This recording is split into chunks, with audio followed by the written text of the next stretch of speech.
Giant Stadium has been sold out. You would expect it when the Cowboys come to town, and ever since the Giants came to Giant Stadium, every game has been a sellout. We are coming at you live from East Rutherford, New Jersey. 48 degrees, wind north 10 miles an hour. The forecast is for sunny, and as they say, if you can't plus, but first of all, Raphael Septien will kick off for the Cowboys, and Leon Bright is back deep for the Giants. Bright at the goal line. Bright to the 24-25, perhaps. The Cowboys down quickly, led by Ron Fellows. Here are the New York Giant offensive backs and receivers. The quarterback is Jeff Rutledge. Rob Carpenter and Butch Woolfolk will be the runners. John Mistler and Ernest Gray will start at wide receiver. That'll change. Up front, Benson Ard, Humphrey Turner, Gordon King, and the tight end is Zeke Mowat, playing with an injury, but still playing nevertheless. Floyd Eddings will open at one wide receiver instead of Mistler, and Eddings comes out wide to the right. Ernest Gray goes wide left. And on first down, Rutledge hits his tight end Zeke Mowat in the back as he tried to throw quickly. That's not a very good start. Let's check out the Dallas defense now. Up front, Ed Jones, John Dutton, Randy White, and Harvey Martin starting. That might change. Linebackers Hegman, Brunig, and Anthony Dickerson.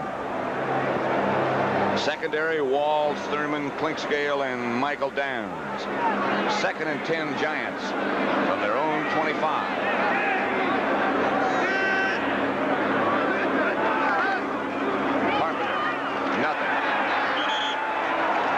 Up right at the line of scrimmage. Dave Jennings, who is supposed to have had a bad back, which he denies and confirms, depending on which day you talk to him, is the Giant punter over warming up on the sideline. He got better when they brought in other punters. That tends to make you better. Third down and 10. Excuse me, Pat. That first pass was interesting. Rutledge was throwing it out to Eddings out here, and he hit his tight end in the head with it. Doesn't sound like good afternoon. 3rd and 10. Rutledge will have to throw it again. Rutledge delivers complete. Ernest Gray, first down Giants. Out about the Cowboy 37. Ron Fellows knocked him out of bounds. Let's watch Gray. Ernest Gray is going to run it out here. Now on 3rd down, the first thing you have to do is get up beyond the first down marker. You see it there, the left. Now run your out pattern in front of the defender, and that was a pretty good throw. That was about the only place that ball could be thrown. Now what the Cowboys are trying to do with Rutledge is they want to get in, get their hands up. Rutledge is only 6 foot tall. They want to make him throw over him. This is Woolfolk. Hit behind the line of scrimmage by Mike Hegman. He was the first man to make contact, and then the rest of the Dallas defense was there very quickly. Nothing doing. John, what do you think the effect of playing late Sunday night, making it a rather short week for Dallas, and then traveling, would it have an effect on this team? I don't think so. I think that, you know, that's plenty of rest, and sometimes with a shorter week, you can get the players' attention a little more. You know, I think Tom Landry was talking about that urgency. I think a loss, a short week, brings about a little urgency. Carpenter was the lone setback as Rutledge goes back to pass, and that's just exactly what we were talking about, or you were talking about a minute ago. Randy White batted it down. That's going to be the problem for Jeff Rutledge as long as he plays in this league. See, what the Cowboys are trying to do is get as much push as they can. Then when Rutledge goes to throw, get your hands up. Tom Landry said all day we want to make Rutledge throw over our hands. Randy White got his big hands up, and it'll be 3rd and 10 one more time. Second time Rutledge has been faced with this situation. Last time he went to Ernest Gray.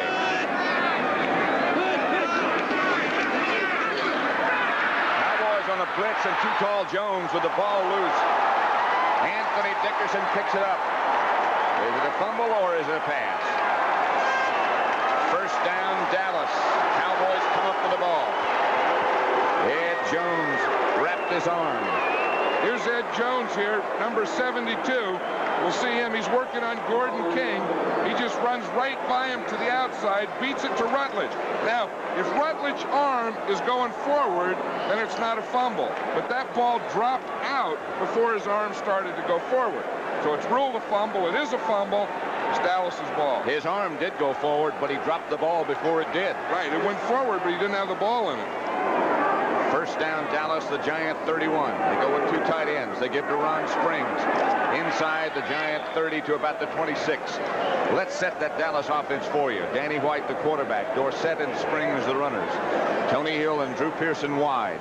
Up front, Donovan, Scott, Rafferty, Peterson, Cooper, and Cosby, the people they'd like to have. They've been playing with a lot of injuries up front. It'll be 2nd and 7. Springs got 3.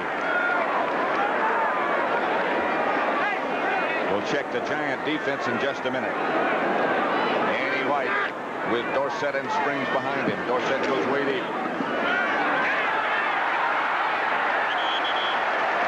Dorsett gets to the 25. Brian Kelly made the stop. Here's the Giant defense now. They play a 3-man front. Hardison, Burt, and Jerome Sally. They've had a lot of injuries in that area, too. Van Pelt, Kelly, Carson, and Taylor. Carson back this week.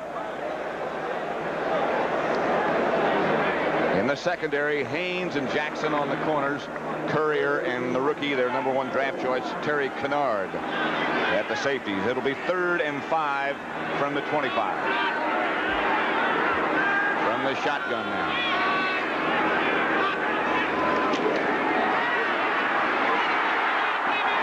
Almost picked off. Andy Hedden had a shot. Springs was the intended receiver.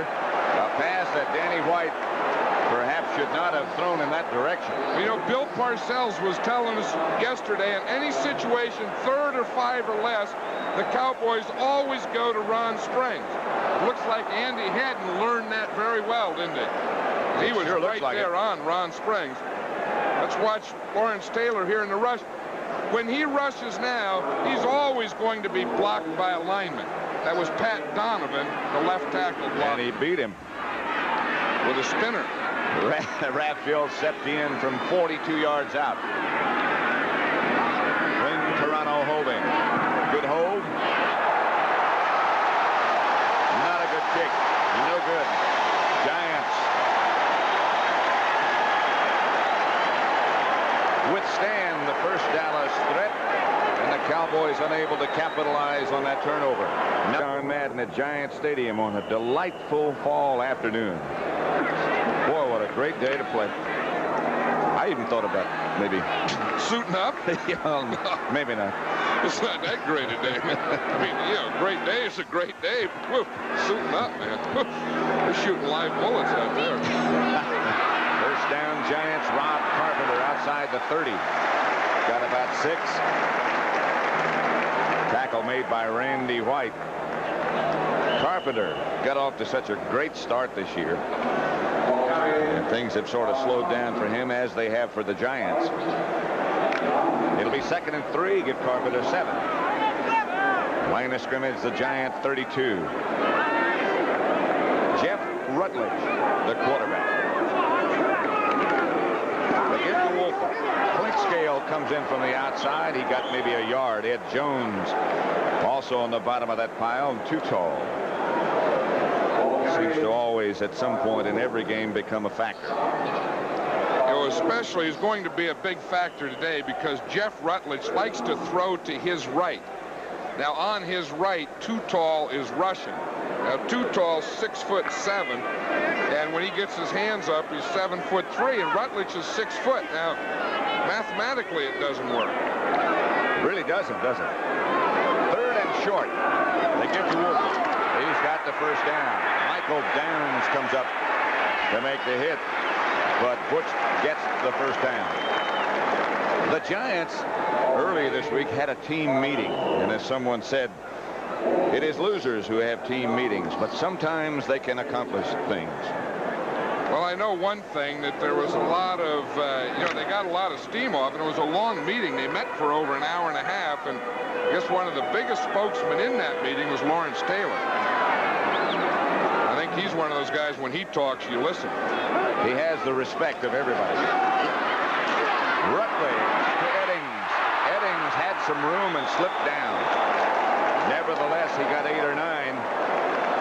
Bill Parcells said yesterday the key to beating Dallas, or respectability against Dallas, we could throw against them, we think, if we can keep them off the quarterback. And they did then. I think that's going to be the big thing. In fact, Jeff Rutledge hasn't rolled out yet. But I think if he's going to have any success today, some of it has to come from a rollout. Rutledge, of course, a very good athlete. Drafted by the Chicago Cubs as a baseball player. Here's Carpenter, and he rambles into Dallas territory. And rambles far enough to get a first down. Stopped by Anthony Dickerson. Houston losing again to Cleveland, 3-0. Matt Barr, a 37-yard field goal. Tom Landry. He may be 7-1, he may be 1-7, but he's the same individual. He hadn't been 1-7 in a long time. The only thing is, he says he's urgent. I like that kind of talk. Urgency. Wolfram dances to the outside. Randy White also came to the dance and took him down. You know, one of the toughest things to do on that Dallas Cowboy defense on first down, that's when they use that flex, is to run, because the flex is designed to stop the run, and it's very, very difficult to run on first down. The best plays on first down against the Cowboys have always been passing plays, and usually a play pass. 2nd and 9 right now at the Dallas 46. No scorers yet. We're in the first quarter at the Meadowlands. Rutledge back to throw. Moore has a giant touchdown.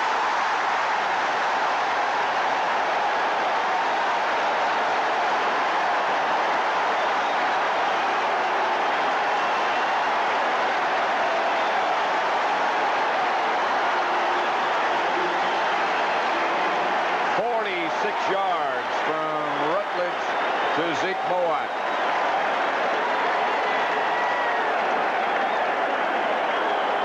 Bill Parcells was not even sure that Mowat would be able to play. Yeah, he was worrying he had a foot injury, and he said that he'll probably be able to block, but we can't use him much in the passing game. And here he not only hits him on a pass, but it's a deep pass, a post pattern on Dexter Clinkscale. Scott Brunner holding, and Ali Haji Sheik adds the extra point. Let's watch it again here. Now it's going to be to the right of the screen. We'll see a little play fake. See, he fakes here. Now here's Zeke Mowat right in the middle against Dexter Clinkscale. See the strong safety? Is too big. He gets right away and sees the end zone there, and there you go. Seeing that end zone has a way of curing injuries. Okay, here's Zeke Mowat. He's going to catch the pass. Here's Dexter Clinkscale. He's covering him. Now what happens is Mowat comes off. He gets held up in here.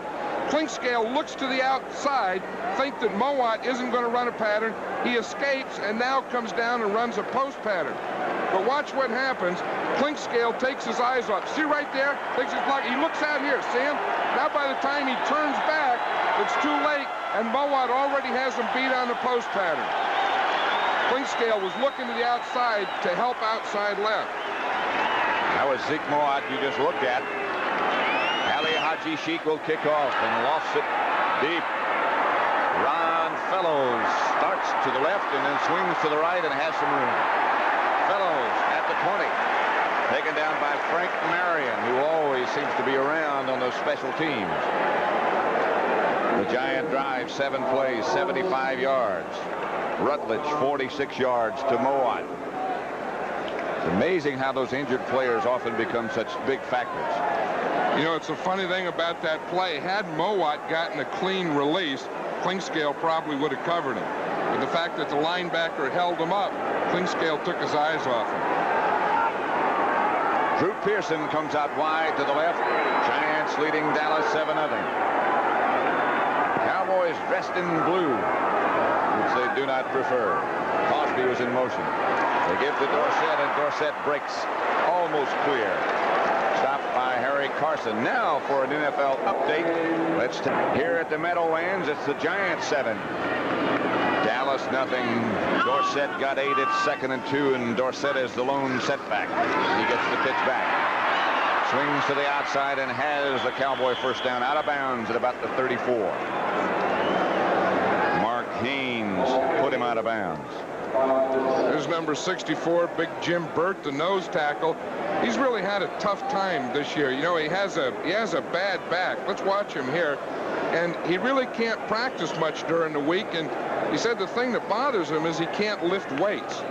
And, you know, any player, as the season goes on, they lose their strength. And Jim Burt was saying yesterday that's starting to happen to him. Rare you ever see a nose tackle matched against a center with the same number. But it's 64 against 64. That's Pearson in motion. This is White back to throw under pressure. A lot of pressure. Throws it out of bounds, intended in desperation for Dorsett. Jerome Sally put the heat on him. Jerome Sally comes from the right. He had a little dance. He started to do a little Mark Gastineau. Watch him. He'll come from the outside here. You see he works inside of Donovan, and he sees White going back. He makes a nice little move, goes for the ankles, and the second guy comes in. Watch what happens here on Drew Pearson out here. These two guys fell down. Woof. He was wide open. Alone. But they didn't get him blocked. 2nd and 10. Dallas at their own 37. A handoff Springs. Springs finds some room and springs out to about the 42, close to a Dallas first down. I think he has one. Terry Kennard made the stop. Watch this now. Tony Dorsett goes to the outside. The hand back here to Ron Springs. Look, good block on Carson. See, he gets right by him. There's a missed tackle right there by Kennard. A pretty good pickup. Cowboys have a player hurt. We'll check on who it is. It's Rafferty, and we'll check. And Glenn Titanser is now the Dallas center. 3rd and inches. Springs didn't quite get it. He'll try again, I'm sure. He does get it, and more. Springs out close to midfield. Dallas first down. Again, Kennard made the hit, and he will hit. Watch it here from the end zone. You see, again, the motion man comes in. They get so much respect for Doug Cosby when he comes in. He blocked in the middle over the center. Everyone reacted to the motion man or the blocker, and Springs went to the outside. Sometimes you get so conscious of things like that that they can work to your disadvantage. That was overreading. 1st and 10. Dallas from their own 49, trailing 7-0. Giants, a 46-yard touchdown pass from Rutledge to Moa. Here's White. Too much time.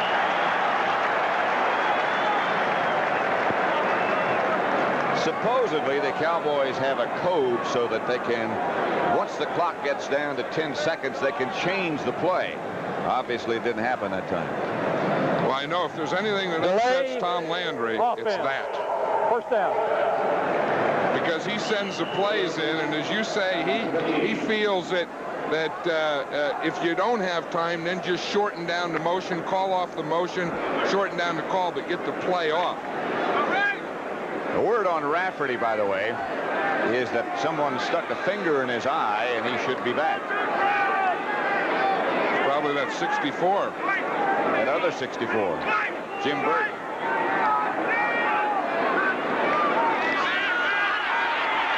White under pressure. Intended for Tony Hill, incomplete. The Giants getting a good pass rush. Mark Haynes on the coverage. Let's check some other scores. Tampa Bay 3, Pittsburgh nothing, first quarter. Capice the field goal. Buffalo 7, New Orleans nothing, first quarter. St. Louis leading Minnesota 7-0, first quarter. And Atlanta 3, New England nothing, first quarter. And the last one we'll show you for right now, Baltimore 3, Philadelphia nothing, first quarter. John Madden and I'll be in Philadelphia next week with the Cowboys against the Eagles. 2nd and 15. Passing down again. Springs is the flanker way wide to the right. Dorsett by Sally.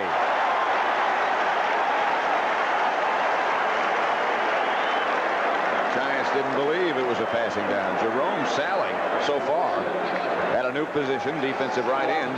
I'll tell you what he does. We see it right there. He takes a pinch move. The end usually lines up on or outside the tackle and usually goes into him. That time he took a pinch move. He went inside the tackle, and that's how he gets the penetration. Just watch it here. The right-hand side of the screen. See him? He goes inside of Donovan, and he gets in the backfield before Dorsett gets started. And now the Cowboys operate from the shotgun on 3rd and 17.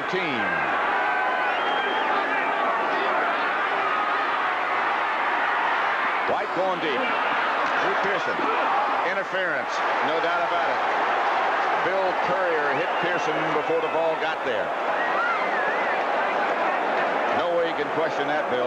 No, there's no question to it. I think what he's questioning is why Courier did it. There was no way that Pearson was going to catch that ball. It was over his head. It was out of bounds. It was nothing. As you say, there's no doubt that he did it. Watch here. Here he is. Now, of course, you can't touch him when the ball's in the air. Look, the ball's in the air. He just molests him right there. But the ball was over his head. There's no way he was going to catch that ball. That molesting is serious. That's closer to a mugging. First down, Dallas at the Giant 27. 4.5 minutes left to play first quarter. They give to Dorsett.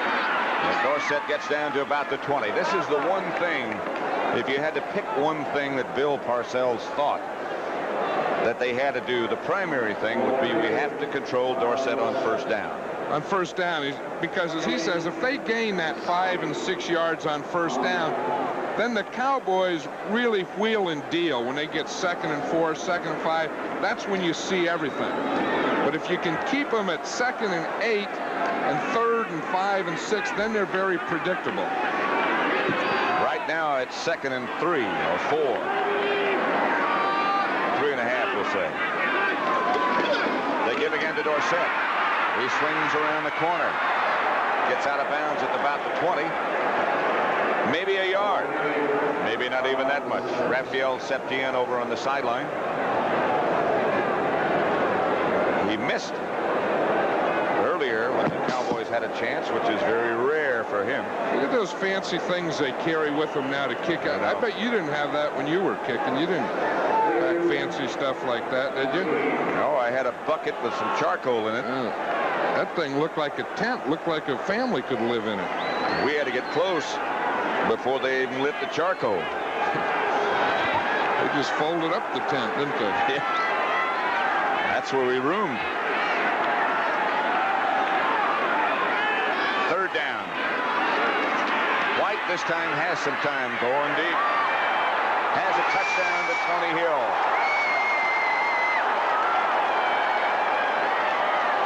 Mark Haynes fell down. White hit the strike to Hill, and I'm not sure as we look at it again if he wasn't juggling that ball going out of the end zone. Watch it here again, right in the end zone. See, Mark Haynes, he didn't get a good enough bump on him. Now he trips right there at the goal line, and Hill gets the ball.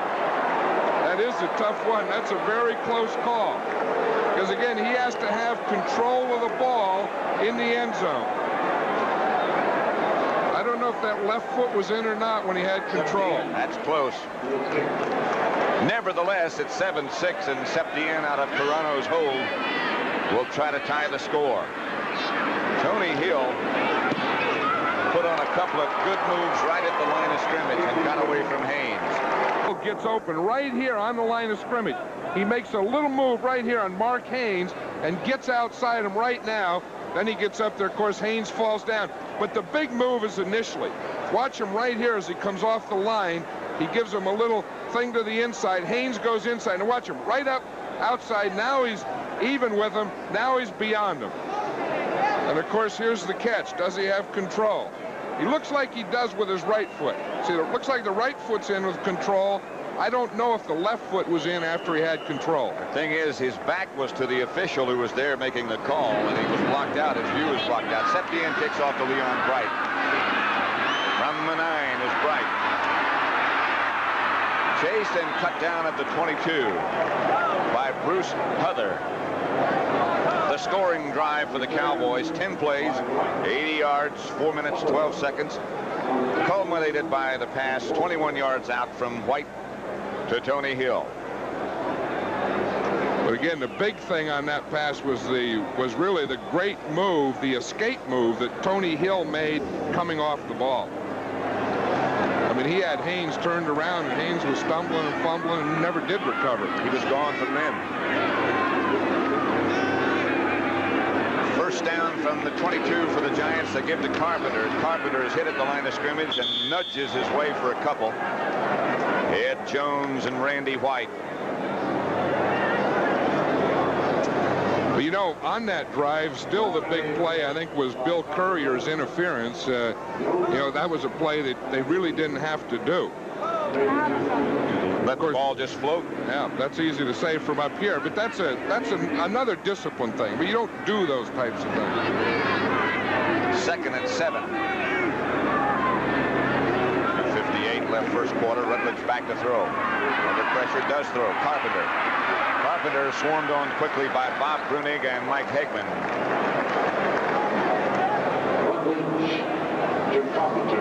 You know, over the years, John, think about the Dallas defenses and the strong side linebacker like Hegman. Somehow you never hear much about that, and I think it's really about those individuals. I think it's the nature of the defense. It is the nature of the defense. Basically, the guy you hear a lot about is always a middle linebacker, because the defense is set to free him up to make the tackle. 3rd down. Rutledge on a roll. Rutledge throws. Had Eddings knocked away by Everson Walls. Eddings juggled. Hegman again putting the pressure, this time on Jeff Rutledge. That's something we'll see more of, that roll by Rutledge. I think we'll see more and more of that, because especially on 3rd down, the Cowboy rush is going to be very tough for Rutledge, so he's going to have to roll and get outside of it. Dave Jennings back to kick for the Giants, and deep for Dallas's Rod Hill. Doesn't lead the league in punt returns, but according to Tom Landry, he leads the league in ground covered. A lot of right and left, not enough up the middle. Jennings doesn't get it. Bounces in the direction of Hill and bounces in favor of the Giants, and Rod Hill just takes a look at the football and walks away. Dave Jennings didn't hit it very well, but it turned out very well. 52 yards and no return. We'll take that every time. Dallas against the Giants.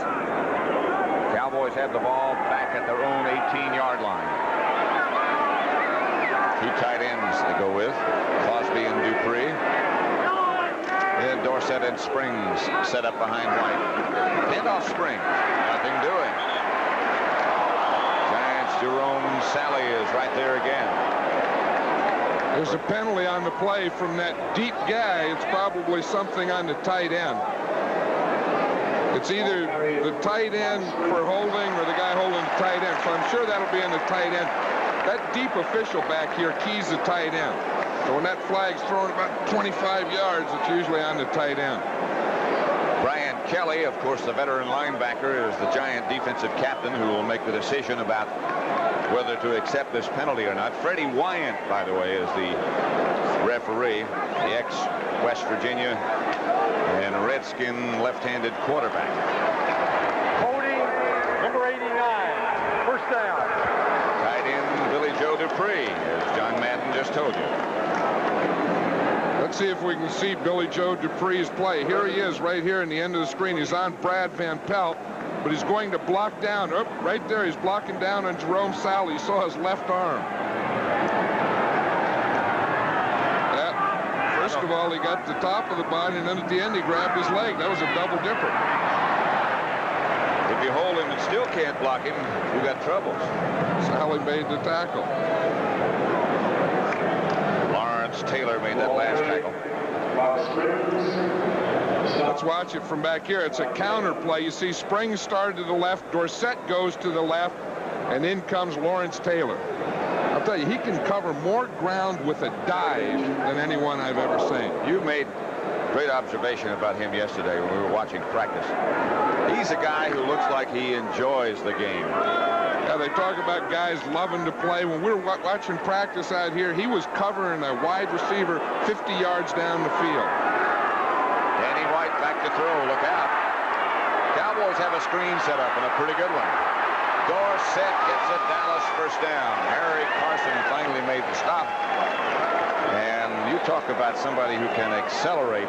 Number 33 has a gear that's unknown to most folks. I'll tell you, he's beautiful to watch. Now watch White'll look it off. He looks to the left, does a spinner, comes back out here to the screen to Dorsett. Now watch him run off blocks and just explode up there and know where the first down marker is and get enough to pick up that first down. And hold on to the football at the same time. Dorsett back deep.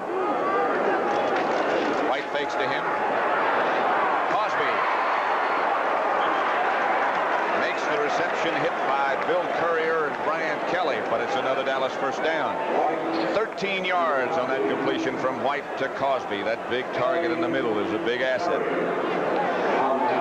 He really is. He's a big target anywhere. I saw him last night standing out in front of the hotel here in New York, just looking up at the tall buildings, and he was a big target there. He was gawking. Nobody was molesting, I'll bet you.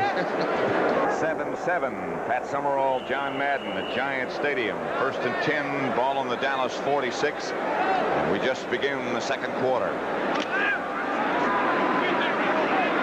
Drew Pearson comes out wide to the right. Tony Hill split to the left. And now the Cowboys, as always, go through that shuffle before they snap. Rafferty is back at center, by the way. White will throw. Cosby, no. Pearson. Well, let's check it out again. It's Tony Hill down the middle. First down, Dallas. Let's go to... As Dorsett comes out and Newsome goes in. So Newsome and Springs are the running back tandem.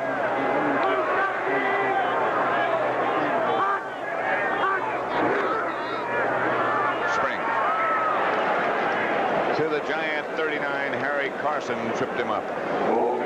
Carson has made a remarkable recovery from the knee surgery. He hurt his knee in the first Dallas Giant game down at Texas Stadium, and he's back playing now after an operation.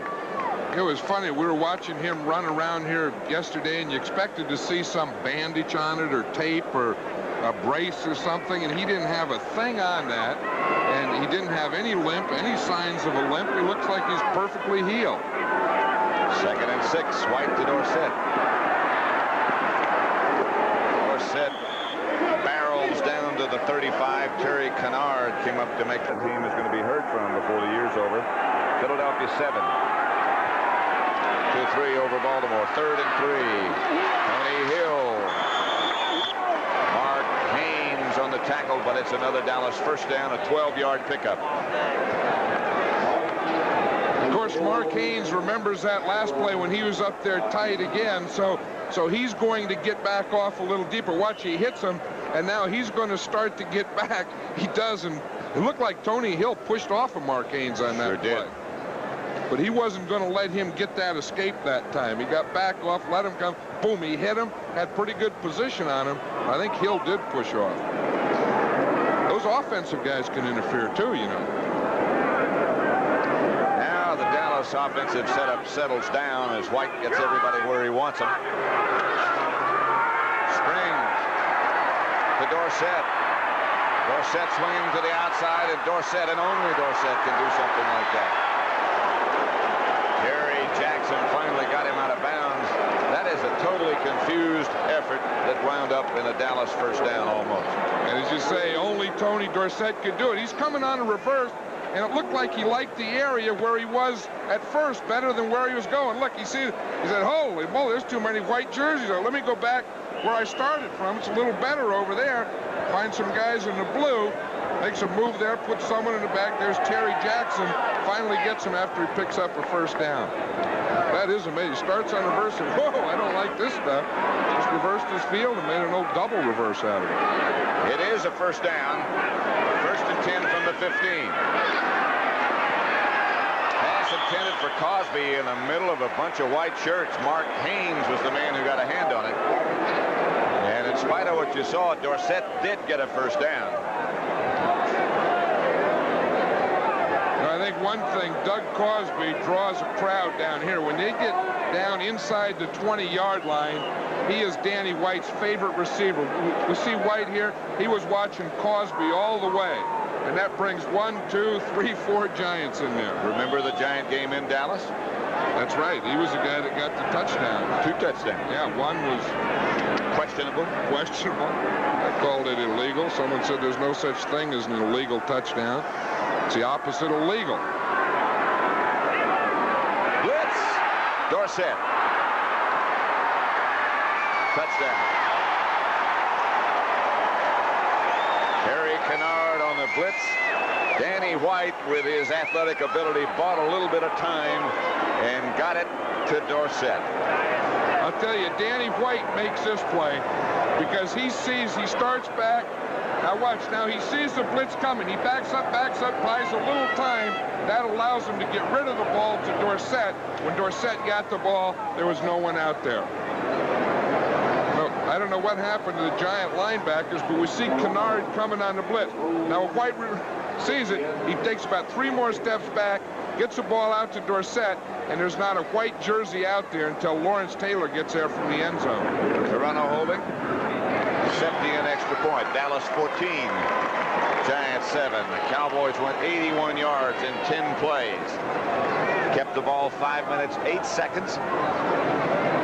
11:48 left to play. Pat Summerall, John Madden. Cowboys leading the Giants 14-7 as Raphael Septien had the ball blow off the tee, although the wind is not that strong at the moment. Maybe he's just having trouble setting it up. Went off a second time. Yeah. Looks like they're signaling for a new tee. The wind is not that brisk. It was yesterday when Tennessee played Rutgers right here.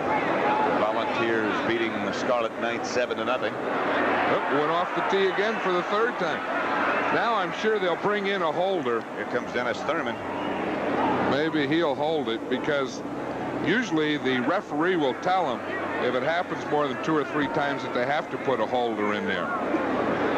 Now Raphael has to coach him how to do it. What he's telling him is just hold it so it doesn't fall off, but don't put any pressure down on the ball.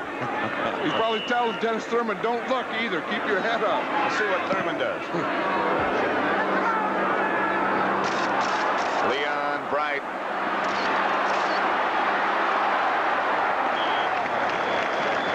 Mike Walter made the tackle along with Michael Downs. Big doubleheader game coming up later on this afternoon. 2 very, very exciting teams. The Rams against the Dolphins. Both with records of 5-3. Those of you in the New York area, of course, won't be able to see that because of NFL regulations. Only one game can come into a market, and since this one was sold out, this is the game. Dallas and the Giants. Cowboys in their flex defense. First down, Rutledge back to throw. Going deep. Eddings off his fingertips. Back there with him, Everson Walls. I'll tell you, you don't want to throw too many on Everson Walls because you may get some, but he gets his share too. Watch Eddings here. Now, he's one of the players that the Giants activated a week ago and has speed, and he's one of the guys that they want to get deep with, but I think I'd maybe try over on the other side on Dennis Thurman for a while. That Everson Walls is, I think, amazing. Amazing. I was going to say the darndest player I've ever seen, but maybe amazing is better. Eddings comes in motion. Dallas stays in their regular defense. They give to Brooks Woolfolk. Hegman, Brunig chase him out of bounds, but it's a Giant first down. Tom Landry was saying to us last night, we asked him about Everson Walls, and he said, we saw some things in him that nobody else saw. That's what he said, and then he said we brought him to camp, and he kept getting interceptions, so we put him in some games, and he kept doing it. He said technically, he said he wasn't doing it right. We said, well, he can't play. He's not technically right. But we started putting in games, and he was always getting interceptions, and Tom said, the heck with the technical stuff. Let's just play him. And he made All-Pro his first year.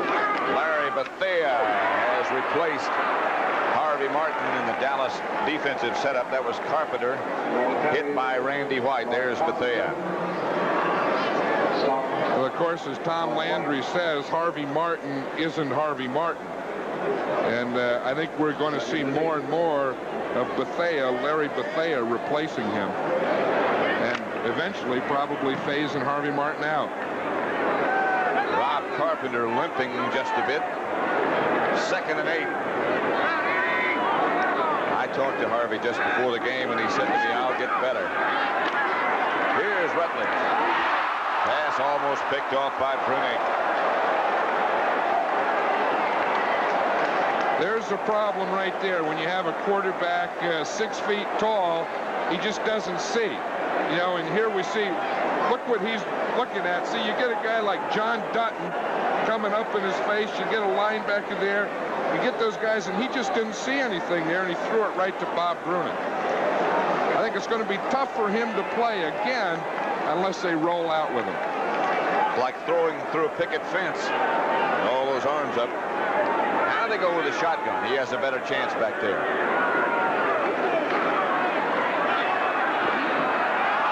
Down the middle, intended for Mike Miller. Nothing there for Jeff Rutledge. He looks to me, or appears to me at the moment, to be just in a little bit too much of a hurry. Well, he sure was on that fashion. That's one thing a quarterback can't do, is you can't anticipate a rush. The rush is either there or it's not, but you can't believe it's there. Rod Hill is back deep for Dallas, and Dave Jennings.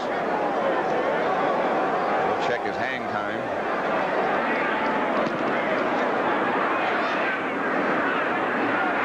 Hill. Flag is down. Larry Flowers was down at the 15 to make the stop.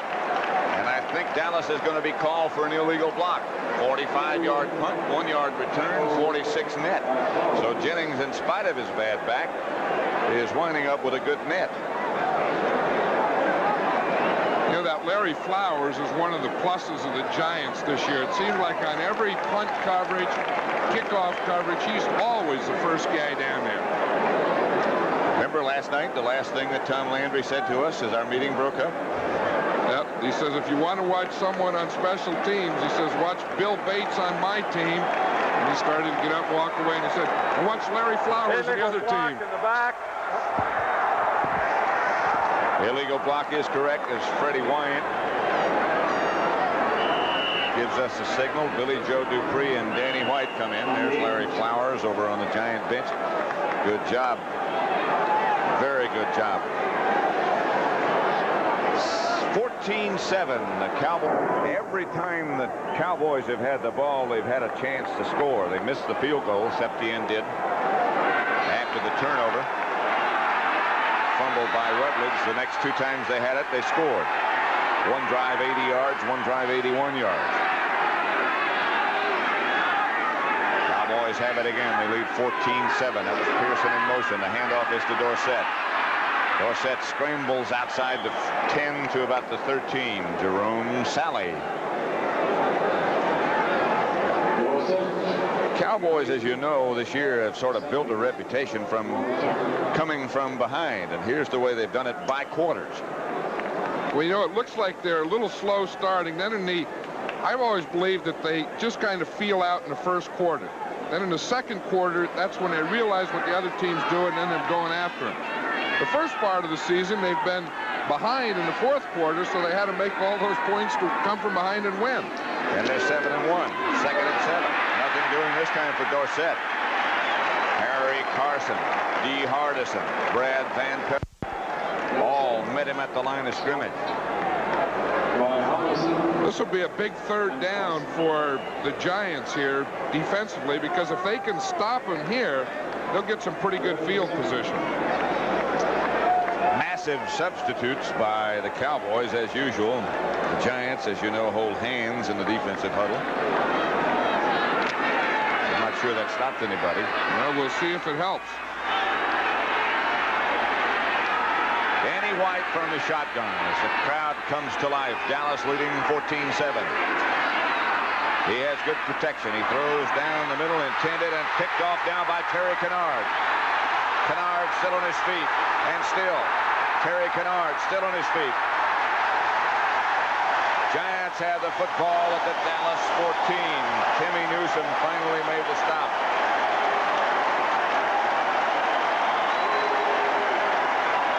Tony Hill was the intended receiver, but White had no chance to get the ball to him. Good coverage by the Giants. It was an interesting coverage by the Giants because they didn't put in their sub defense. We see Harry Carson there. We see Lawrence Taylor. Here's Kennard. He's a regular free safety, but they didn't substitute their 5 and 6 defensive backs. They played it with their regular defense, and that may have confused Dallas. They might have been expecting something they didn't get. That's Woolfolk goes out in motion, and Jeff Rutledge goes back to throw. Rutledge tries to run, is swarmed on by the Dallas defense. Larry Bethea in place of Harvey Martin.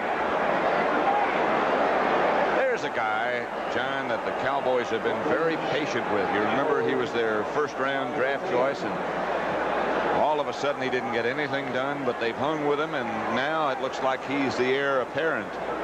Well, you know, that's one of the advantages of having a good team. A good team can take a #1 draft choice and not have the urgency to play him right away. This is Bethea's 6th year, and he's just starting to come into his own. 2nd and 13. They give inside to Butch Woolfolk, and he stays on his feet and struggles down inside the Dallas 10 to about the 8. Bill Bates made the stop. For an NFL 14, New York Giants 7. 3rd down 5. Here is Rutledge. Got some room to run. Throws in the end zone, incomplete. Floyd Eddings was the intended receiver. Perhaps this is one he should have run with. Rutledge wanted to throw to Eddings sooner. Now watch right here. This is good coverage. See, he's double covered. He has Downs underneath, walls deep. You see he's not open. Now he's trying to uncover, but Rutledge was trying to throw to him on the slant. He wasn't open. That made Rutledge run out, and then he came to him later. As you said, he probably would have been better if he couldn't throw it the first time, as maybe run it in. Ali Haji Sheikh, who has fast become one of the best kickers in the NFL. Very confident young man. It's a fake. This is Bruner. Doesn't make it. Dallas will take over. Fake field goal and not very well designed. Well, I think it was designed to be an option. It looks like Bruner had the option to either run it or option it to Haji Sheikh. You see Sheikh behind him? Looks like he could have thrown it back there, but Bruner said, no, I think I'll take it. Watch, you can see it's the old college option play. He turns it up. He probably could have pitched it out a little sooner. Ooh. Took one at the end. The option was wrong. Dallas takes over. We can see Scott Bruner right here. He'll get up before the ball is even there. Now watch him. The ball is snapped now. Now watch. He's getting up right now to start out there in his path with the option. So that wasn't a missed snap or something. That was an organized fake field goal. So the Cowboys will take over after the interception by Kennard. The Giants come up empty. Manny White is 6 out of 11. 2 touchdowns, 1 to Dorsett, 1 to Hill. The 1 interception by Kennard just a minute ago. There's Scott Bruner there. It was an interesting call, that 4th and 5, because I think it probably would have been better had there been, 4th and 1. It looked like he would have had a chance to pick up a yard or 2, but with 5, they needed a big play out of that one, and it's kind of funny this early in the game that they would go for that type of thing. Bill Parcells, the Giant head coach. Something is wrong with the clock, and that's the reason for the delay. Folks like to blame television, but it's not us. One clock has 7.5 minutes. One has 7:32. So we're holding up for 2 seconds. What probably happened is the clock operator got so excited by that fake field goal that he forgot to turn the clock on. You think he might be a Giant fan? He could have been a Giant fan saying, no, no, don't go for it. Kick it. That's the way they thought. Kick it, for crying out loud. That guy in the red hat there, that's what he was saying. They say other things, too. There is one clock that has 7:32 and the other two have 7:30. Here's Ron Springs. He doesn't know about the clock. He gets outside the 10. Brian Kelly made the tackle. Let's check some other scores while we have a moment. Houston 10, Cleveland 3. Flory and Kemp kicked the field goal. Minnesota has scored a touchdown. It's St. Louis 14, Minnesota 7. Ted Brown scored the touch. Detroit, Chicago 14-3 as Bob Thomas is hit from 45 yards out. Baltimore 13, Philadelphia 7. Randy McMillan just scored. Terry Kennard came up to make the hit on Tony Dorsett behind the line of scrimmage. A loss of about 4. That was a good defensive call there because Terry Kennard was coming on a blitz. We'll see him right here. He started out. He was in the backfield. He beat Dorsett to that point. That was a good call because when you can blitz into the area that they're running the ball, and you lucked into a call. That'll make it 3rd and 9. Terry Kennard, of course, the Giants' #1 draft choice from Clemson. Boy, a lot of good players come out of there. White retreats into the end zone. Blitz is on. The pass is batted down, and the Cowboys will have to punt. Leonard Marshall is a man who batted it away, number 70. Maybe the Giant defense was working on that for the Cowboys, because watch Marshall here. He's working up the middle. Now as White goes back to throw, he just gets both hands up. Boom, he just whaps it with his left hand right back down into the end zone. So Dallas will have to punt for the first time, and it will be Danny White out of his own end zone and deep back there, and Leon Bright standing at the Giant 45. Tom Landry said an interesting thing about Danny White and his punting last night when we talked to him. He said he just wasn't mentally ready to punt. Almost blocked. It's a Cowboy roll, and Bright lets it bounce. Fellows and Rod Hill down quickly for the Cowboys. A little chucking going on between Bill Bates and one of the Giants. Dallas leading the Giants 14-7. Pat Summerall with John Madden. 1st and 10. Giants 43. Time remaining 5:48 first half. Jeff Rutledge, the Giant quarterback. The handoff is to Butch Wolfer, who gets 3. For an update, and Giants 14-7 here. Larry Bethea at right defensive end in place of Harvey Martin. Here is Rutledge. Protection breaks down. Rutledge loses the ball. Dallas says they have it, and they do. Rutledge just started his motion, and John Dutton came up with the football. You know, the Giants have to lead the league in quarterback fumbles. I think Bruner had 3 or 4. This is Rutledge's 2nd in this game. I watch it again. If the arm is going forward with the ball, it's not a fumble. We can see here, see it's still back. As a ball was back, it got knocked out before his arm started to go through. Got knocked out by John Dutton. Dutton knocked the ball loose and made the recovery. So Dallas takes over at the Giant 38. First of all, the quarterback should never have the ball that low. The ball should always be up. Dorsett whirls to the outside and scoots for about 8 down to the Giant 30 before Lawrence Taylor catches up with him and gets him out of bounds.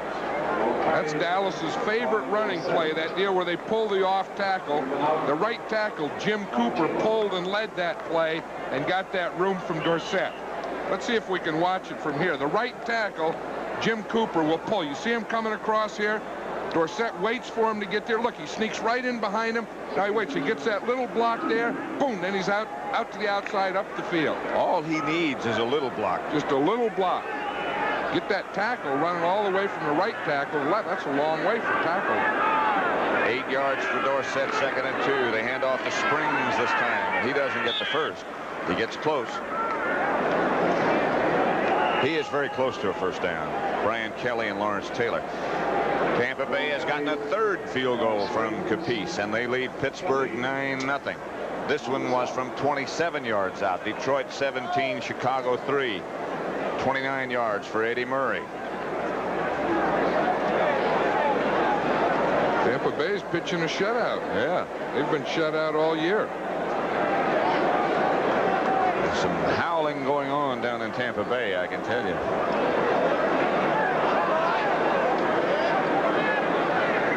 John McKay, however, says that he will not be run out by the media. And I don't think that John McKay is going to walk away from it anyway. Nope. No matter who's involved. 3rd down and about 5 chain links. Dallas 3 out of 5 on 3rd down conversions today. They're a little bit lower than that over the year, but they're still pretty good. Well, there's an illegal move right there. Right. Howard Richards went in, didn't stay in for a play, and came back out. Can't do that. So Dorsett. Dorsett has the first down, and he is popped by Brad Van Pelt at the Giant 25.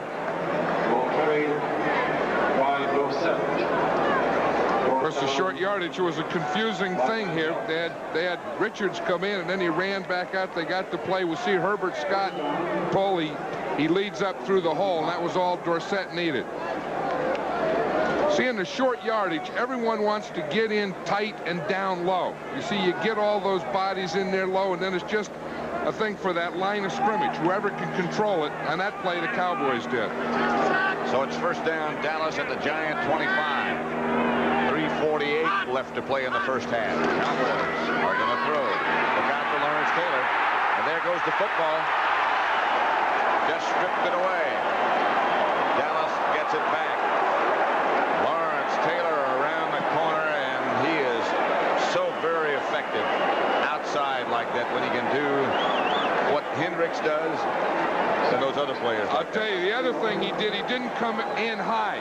You see, a quarterback can't see him coming. When he feels it, his first thing is to duck, and he didn't. He got his left arm on him to hold him, and then he put his right arm in there, boom, knocked the ball out. The only thing is they didn't recover it there. The Cowboys did.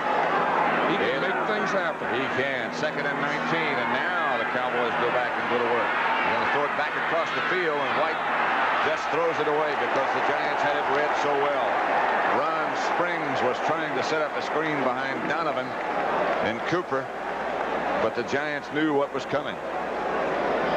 That's one of those things where it's roll right, screen left to full. Quarterback rolls right and throws it back across the field to the fullback on a screen, but it never did get developed. Giants make a lot of changes on defense now.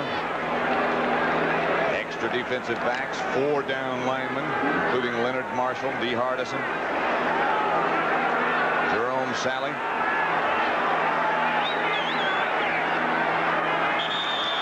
And now White walks away. 3:06 left to play in the first half, and Dallas has to call a timeout. Danny White not happy with his offensive setup after those Giant defensive substitution. I think what happened, I think he saw the weak safety, Terry Kennard, sneaking up to his left side. Dallas 14, Giants 7. Dallas in Giant territory at their 39, but it's 3rd and 19. Bill Parcells. You know, that was a pretty smart move there by Danny White, because he really is in Septien's field goal range here. He had a formation where he couldn't block an overload on the left, so he called the timeout so he didn't lose that field position. Butch Johnson, Springs, and Tony Hill all split wide to the left. Screen pass, and a good one. Dorsett goes down, gets back up, and now scoots. Dorsett gets down inside the 20 to about the 18. Lawrence Taylor chased him down, but he got in more reasonable Septien range, and out comes Raphael. He gets a good block there by Tom Rafferty, the center. You see, it's a screen pass. And on a screen pass, the inside guys, the guards and tackles, block, block, block. Now they let the guys go, and now they come out here and form the screen out in front. And it was really led. Now watch 64 there, Tom Rafferty. He's going to get a good block. Dorsett falls down. Rafferty gets his block right there. See, and that's the one that sprung Dorsett. Good acting job by Dorsett to set the whole thing up in the beginning. Septien with Glenn Carano holding from 37 yards out. This is the same distance he missed earlier. This one he doesn't. That's good. Dallas 17. The Giants 7. 2:05 left to play in the first half as Septien hits. So that's who you'll see in the doubleheader. Eric Dickerson, the #1 rusher in the NFL. As you look at that, the top 5 rushers in the NFL are all in the NFC. Leon Bright back. Of course, those of you in New York, because of our NFL regulations, will not see that Miami Ram game. Raphael Septien will kick off. Leon Bright, who Bill Parcells says is the best high school football player he's ever seen. That's Leon Bright.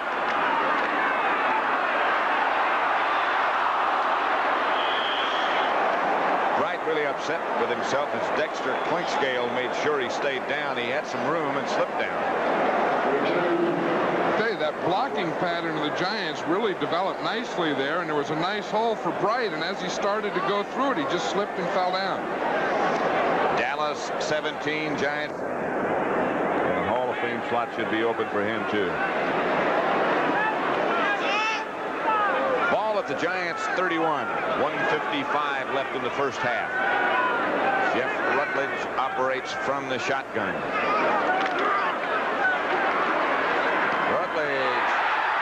Miller, and he can fly. Out of bounds by Michael Downs finally.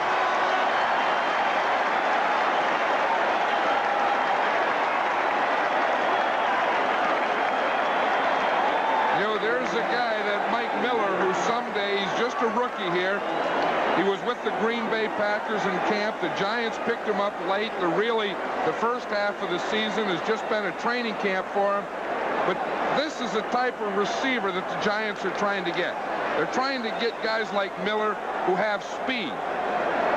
And now that they have Miller, they have Eddings, they're getting that type of player in. They waived Danny Pittman yesterday because they need speed at wide receiver, and they're getting it. Well, they've got it with that young man, Miller.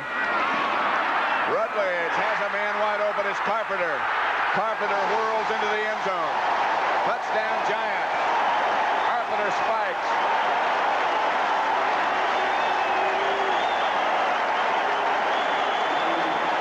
Boy, that didn't take long.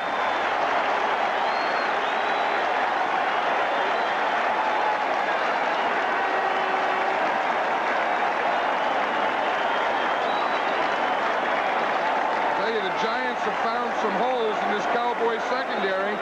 The first one was the tight end Zeke Mowat down the middle on a post. Then the big play to Mike Miller in the middle. Then, of course, the touchdown right here to Rob Carpenter. As Bill Parcells said, and Ali Haji Sheikh adds the extra point. It is 17-14, as Parcells said to us yesterday. If we can keep him off of our quarterback, we can get some big plays, and indeed that was very true. And I think the big thing here is they have to seal the middle. You see the middle right there? Now Rutledge can step up and throw.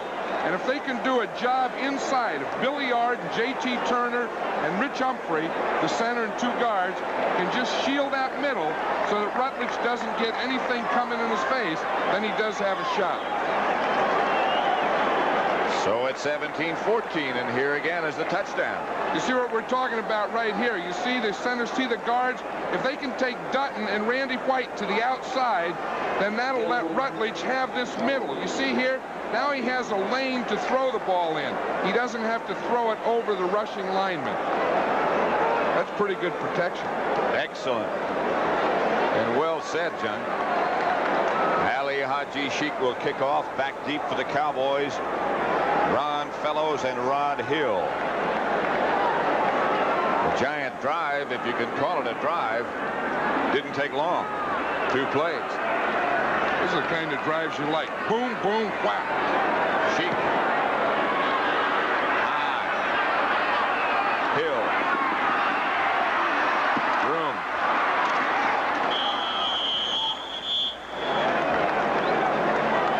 To the 28, where Dallas will take over. They have 2 timeouts left. You know, of the 8 games that the Cowboys have played, they feel that their best game this year so far has been against the Eagles. They said that was as close to a perfect game as they've had. 37-7 it was. That makes you think perfect. Danny White goes from the shotgun. Goes down the middle. Newsom can't find the handle. Incomplete. They say incomplete. They say he never had it. Larry Flowers came up with the ball. The fans, the capacity crowd, sellout crowd, hoping for a giant touchdown to give them the lead. Dallas leading 17-14. There's Larry Flowers, probably one of the best special teams players in the NFL today. Did you see the guy that was right next to him down there in the end zone? Lawrence Taylor. Lawrence Taylor. That guy runs all over the field. He can run forever. You know what he did yesterday? After practice, outside the giant locker room, they have a basket. And he went in, put on his basketball shoes, went out, and he was shooting baskets. And dunking. Screen pass. Bounces off the hands of Springs. Incomplete. Probably just as well he didn't catch that because Lawrence Taylor was right out there with it. They had that one figured out. You know, on a screen pass, you can only go to it so many times. You know, you get it and you get the thing fooling people. Then the linebackers start to tighten up on those backs. And that time, Lawrence Taylor was right on Tony Dorsett. I said, you've done that a few times today. You're not going to do that one anymore. Danny White is 3 out of 8 from the shotgun. 1 touchdown, 1 interception, and he operates from the shotgun again. Giants' Bill Courier showing blitz, and here he comes. White going deep. Tony Hill was the intended receiver. Mark Haynes was back there with him, and the Cowboys will have to punt.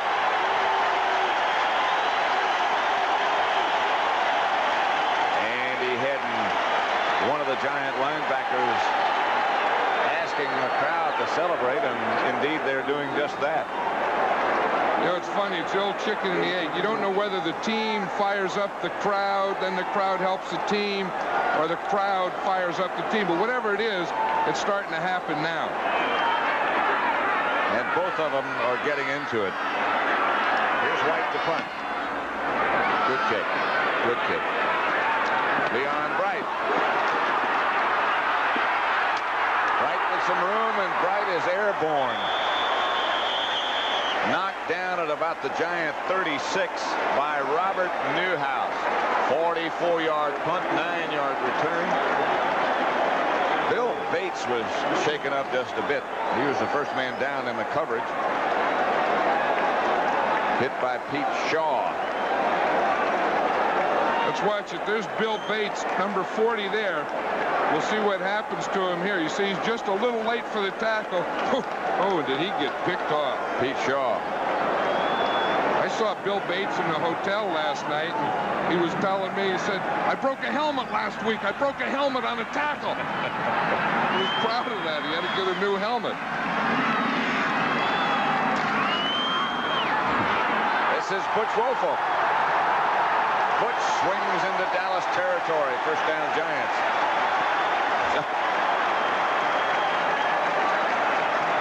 Timeout, Giants. Someone was telling me that Bill Bates was 6 years old. When he put his first helmet on? Back at grammar school, you know, they write comments on report cards. You know, like most likely to succeed and stuff like that. They said Bill Bates was the teacher's comment was bully of the schoolyard. In the 6th grade. In the 6th grade. That could be his nickname, Bully Bill Bates. There he is. He even spits good. You see that? Yeah.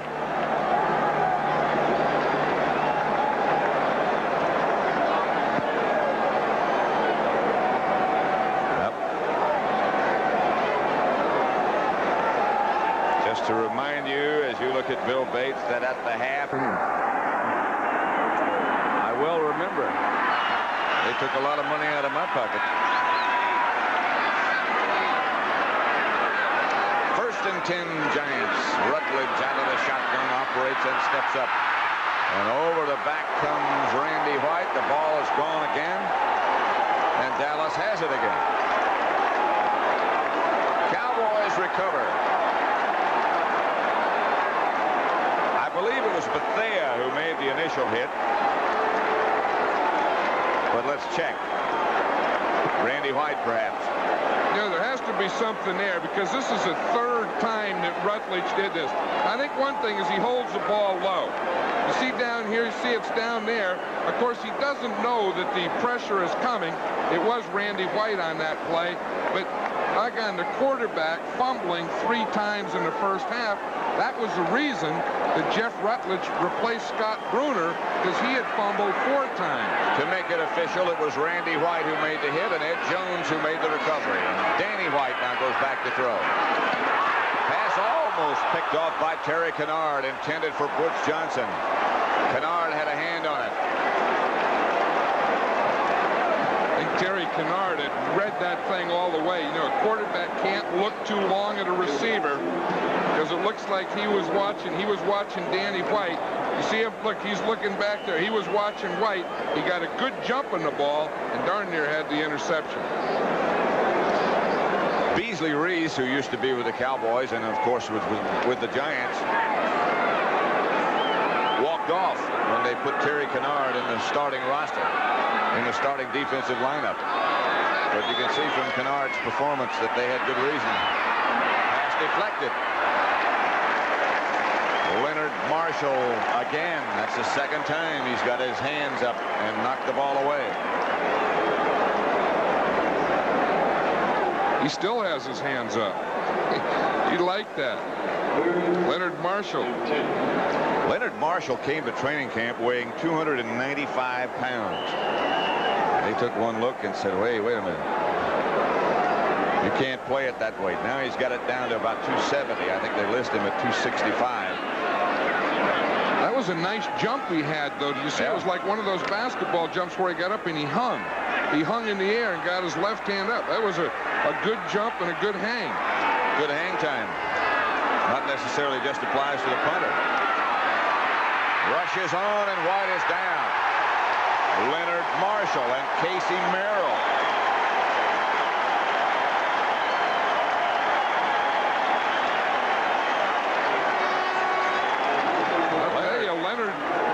Marshall's playing like an all-pro. He's playing inside there on Kurt Peterson.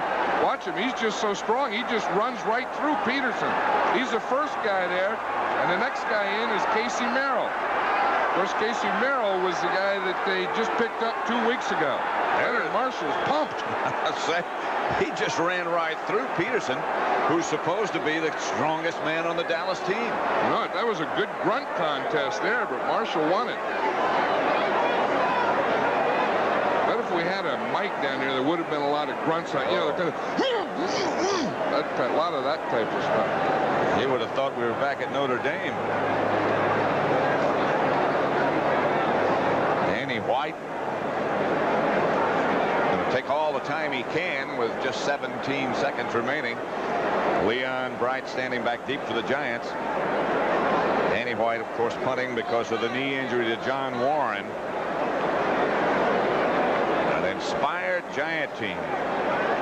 Carson and Leonard Marshall looks like he is full grown.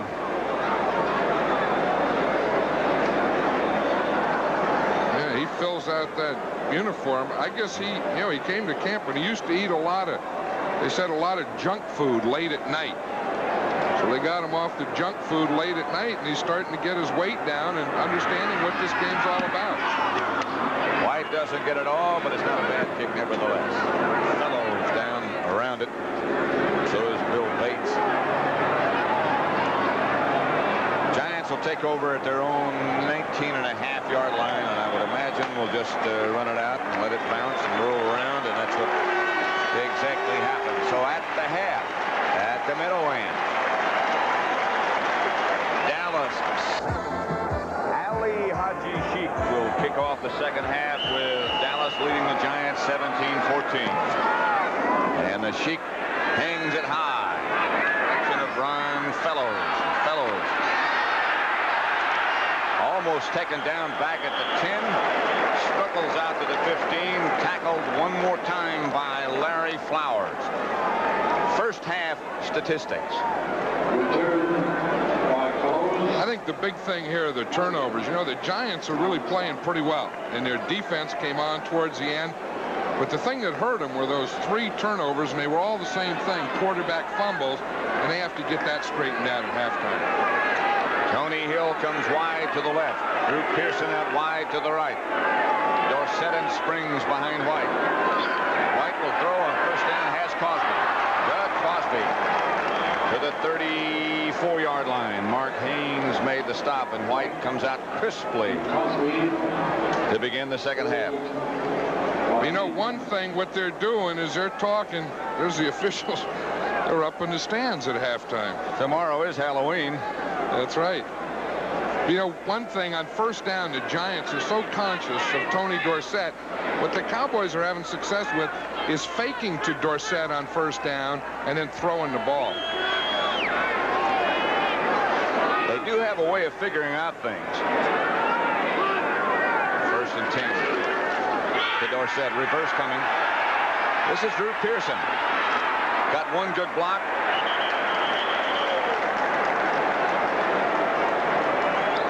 Carson made the stop. Glenn Titensor made the good block, and he is starting at offensive center instead of Rafferty.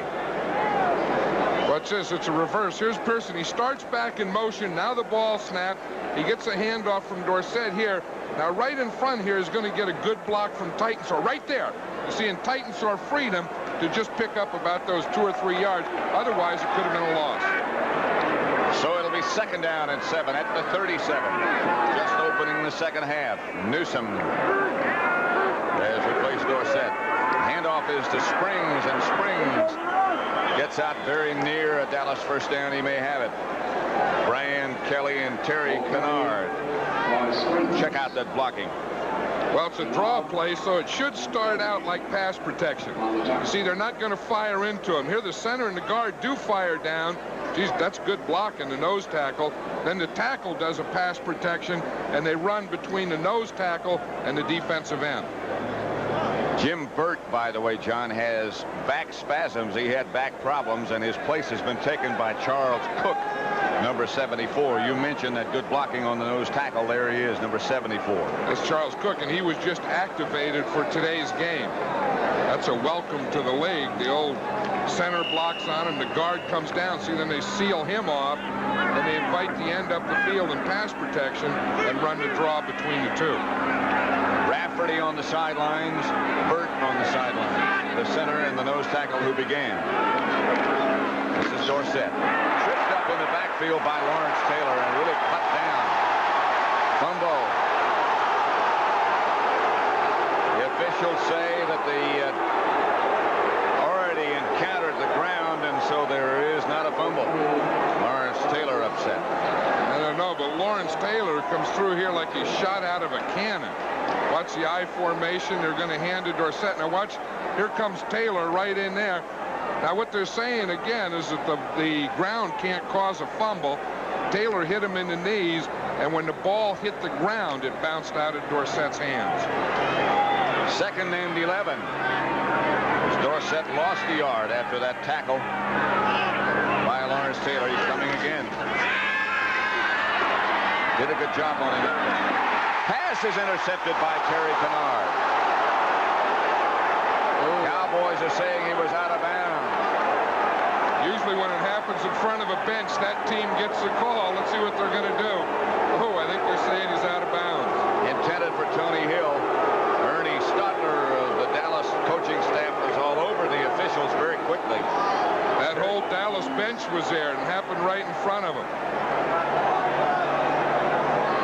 Well, that's a good call. It was a good call because the left foot was out. He was okay with the right foot. He had the right foot in. The left foot was out. Kennard has one interception. He almost had two more. As Bill Parcells and Brian Kelly confer over on the sidelines. Tony Hill comes out against Terry Jackson. It's third down and 11. Giants showing blitz. They bring a lot of people, but it's not a blitz. Incomplete in the direction of Newsom. Andy Hedden on the coverage, and White will have to punt. I'll tell you, this Giant defense, you know, at the end of the second quarter and starting here in the third period, has really been putting the pressure on White, and it looks like they have that Cowboy offense out of sync now. In fact, it looks like the Cowboys are getting a little frustrated offensively. It certainly does. 4th and 11. Danny White back to punt. This is a situation where you have to look out for him. Leon Bright back deep. White does kick. Good kick. Bright. Fields. Got some blockers in front. Rod Hill is down. He runs into his own man. Yeah, that was Pete Shaw. Pete Shaw was coming up to make a block.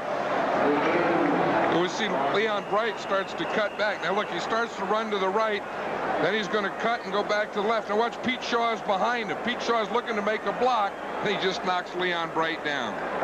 Giant Stadium. Pat Summerall and John Madden with Dallas leading the Giants 17-14, but the Giants coming on. 1st and 10 at their own 20. Jeff Rutledge, the quarterback. Gettings in motion. This is Butch Wolford. And Butch got about 4 before Bob Brunig made the hit. Houston leading Cleveland 16-10 third quarter. Minnesota losing to St. Louis 27-10 third quarter. Atlanta 24, New England nothing third quarter. Ortkowski to White Shoes Johnson the last score. Detroit over Chicago, and Baltimore leading Philadelphia 19-14. Here it's 17-14, 2nd and 6. As Rutledge goes back to throw, has a man open. Has a man shake free. Has a man still shake free. Butch Wolford to the 30. To the Dallas 30. 44 yards by Butch Wolford. Finally, Anthony Dickerson, who was the first man to miss him, finally chased him down. And he was the man that had Butch Wolfolk in coverage. It's man-to-man. It's out here to the left. See now, Dickerson is beaten right there by Wolfolk. That's one thing he does wrong. 2, he misses the tackle. And then he says, I got to make up for that somehow. So he chases Wolfolk and finally catches him from behind. Rob Carpenter, as a penalty flag goes down quickly.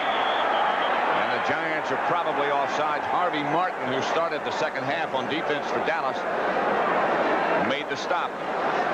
It's against the Cowboys, not against the Giants.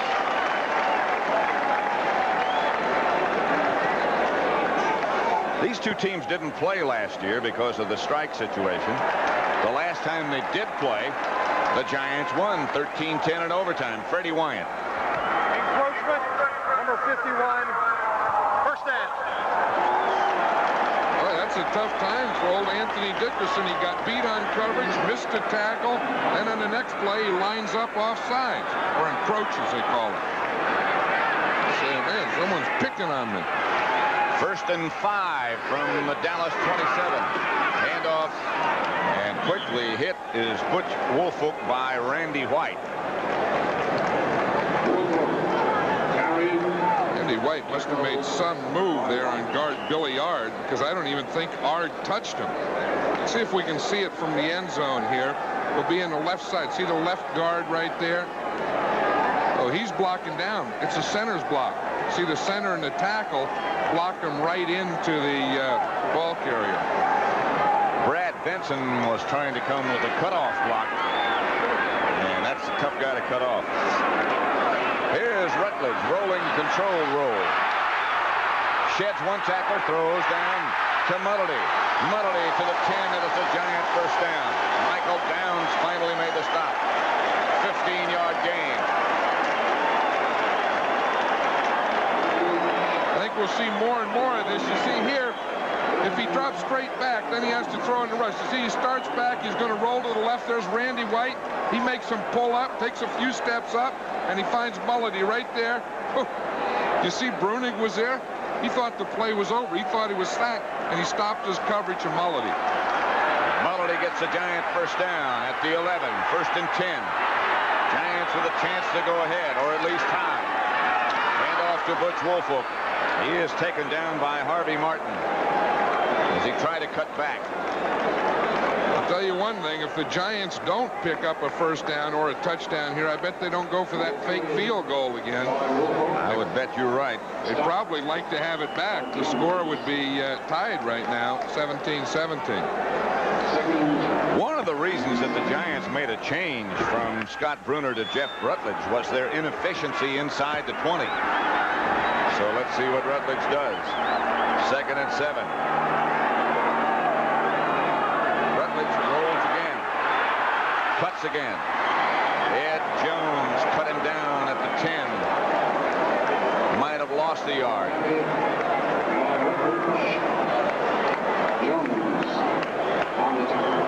Here it is again. Now Rutledge throws the best to his left. So when he rolls, he's going to tend to roll more to the right. I said he usually throws best to his right. So when he rolls, he's going to roll mostly to the right. That time he wasn't able to get outside. So they're at the 10. And it's 3rd down and 9 for the first. 10 for the touch. Cowboys showing blitz, and here they come. This is Woolfolk. Tried to spin outside, and he's clamped down by Bill Bates, and Ali Haji Sheik will come on. One of the things that have been disappointing about the Giants this year, as you said, is inside the 20. Now, what they would like to do is they would like to score when they get inside the 20 at least 60% of the time, and they've only been scoring a touchdown about 30% of the time. Bill Parcells feels that when you get inside the 20, you ought to be 100% scoring, and with this guy here, they will be, Haji Sheik. But 60% of the time, you ought to score a touchdown. It's hard to comprehend sometimes, but he said we felt we were getting too many field goals. Ali Haji Sheik ties the game at 17. 6:54 left, 3rd. CBS Sports Saturday. Ali Haji Sheik kicks off. Ron Fellows fumbles, picks up, takes his time. Tackled it outside the 12, about the 13-yard line by Frank Marion. Talk about parity. Look at this. The visiting teams have won 62 games, 55%. 32 games have been won by 3 points or less. 60 games have been won by 7 points or less. And there have already been 13 overtime games this year. So the draft establishes strength for the week. It looks like they've done it. You know, in that 13 overtime game, of course, that ties the record. Here we are at the halfway point. We've already tied the record for overtime. Dallas has the football at their own 13, and White goes back, scores tied. Pass complete to Drew Pearson. Terry Jackson pulls him out of bounds. Pearson makes everything look so very casual. That's when you're good. You know, when you've played the game as long as Drew Pearson. This is his 11th year. And, you know, the Cowboys seem to have a lot of injuries. This guy's down, this guy's hurt, he's out.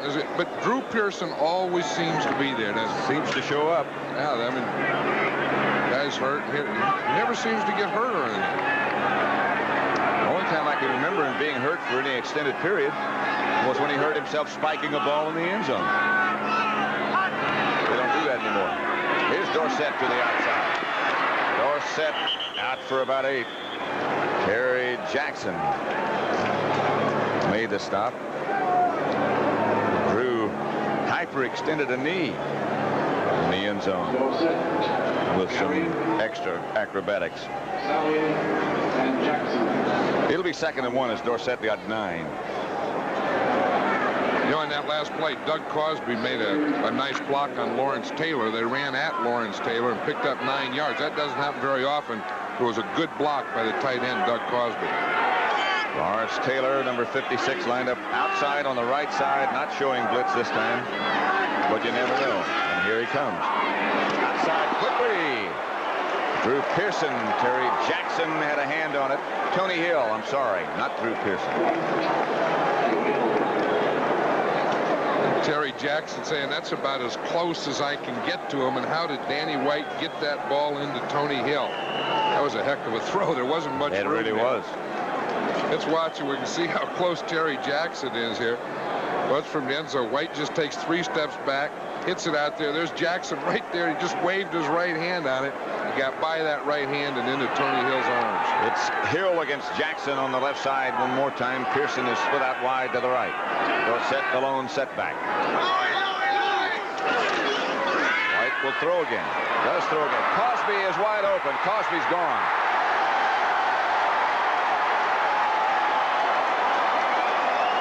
Somehow, they isolated Doug Cosby on Brian Kelly. And you talk about a gawking mismatch, there's one. That has to be a missed coverage here. The Giants were in a double. Let's see if we can see it here. Now what's happening is we're going to get the corner here. Here's the corner. The safeties are going to be deep. Doug Cosby comes straight up the middle here, and the safeties are rotating to the outside. Here's Brian Kelly here. He's the closest guy to Doug Cosby. Watch your play. Now, Doug Cosby is coming right down the field. Now, look, there's Kelly. The safeties are out. The safeties rotated to the outside. There was no one in the middle. And there's no way you can cover like that. Raphael Septien hits the extra point, and Dallas retakes the lead. 24-17. And it's hard to criticize Doug Cosby, who just caught the longest touchdown pass of his career, 61 yards out from Danny White, and Raphael Septien will kick off. Leon right at the 5.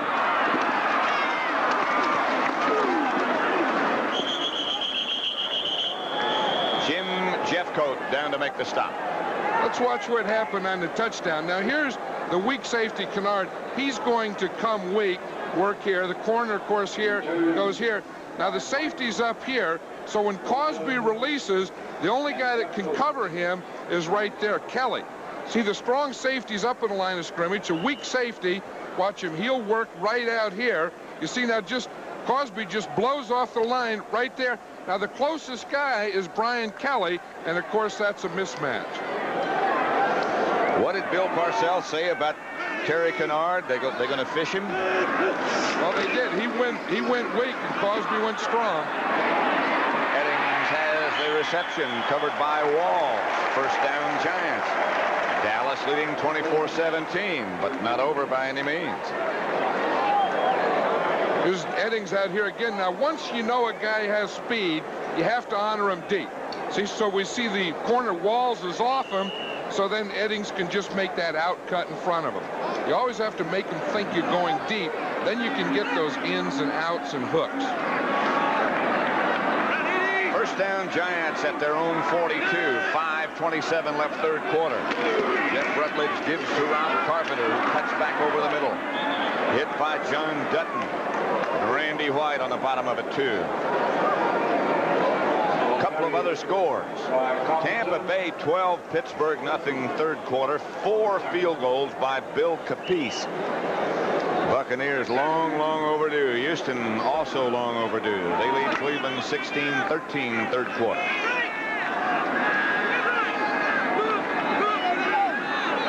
Second and 7 here. As Rutledge goes back to throw, and does. Open is Butch Woolfolk with a lot of room. Woolfolk down the sideline.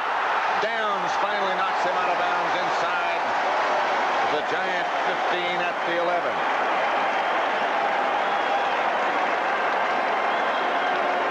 I think. Looked like both legs cramped up on him at the end there. That's what it was, just cramped up. 2 big passes for Butch Woolfolk coming out of the backfield. And nobody around for Dallas. He just had a lot of green in front of him. He's here on the right. Now he's just going out here to the right flat. Rutledge sees him. Someone must have gotten picked off a linebacker because there was no one around Woolfolk, and they didn't catch him till he got down to the 12-yard line. Look right here. Looks like right at the end he starts to cramp up. He takes that hit there, then both of his legs cramped up. At the 11, this is Rutledge. Ducks under 1 sack attempt. Joe Morris was his intended receiver, and they couldn't come up with the handle. Harvey Martin with the pressure on Jeff Rutledge. Parcells, Bill Parcells, the Giant head coach, back checking on Butch Woolfolk, and I'm sure that's what happened. Just cramps. He probably would like to ask Woolfolk if he could do that one more time. In his second half, Woolfolk out of the backfield has had 2 big passes for the Giants. 2 receptions for 88 yards. Second down from the 11. They need 10. Rutledge. Incomplete. No interference. No flag. No nothing. Ernest Gray, the intended receiver. Everson Walls, the defender. Watch him coming at you. I think Ernest Gray is saying here that he was bumped before the ball got there. Now remember the rule on pass interference is the defender can't touch him until the ball gets there. That looked like a legal defensive play. And a very good one.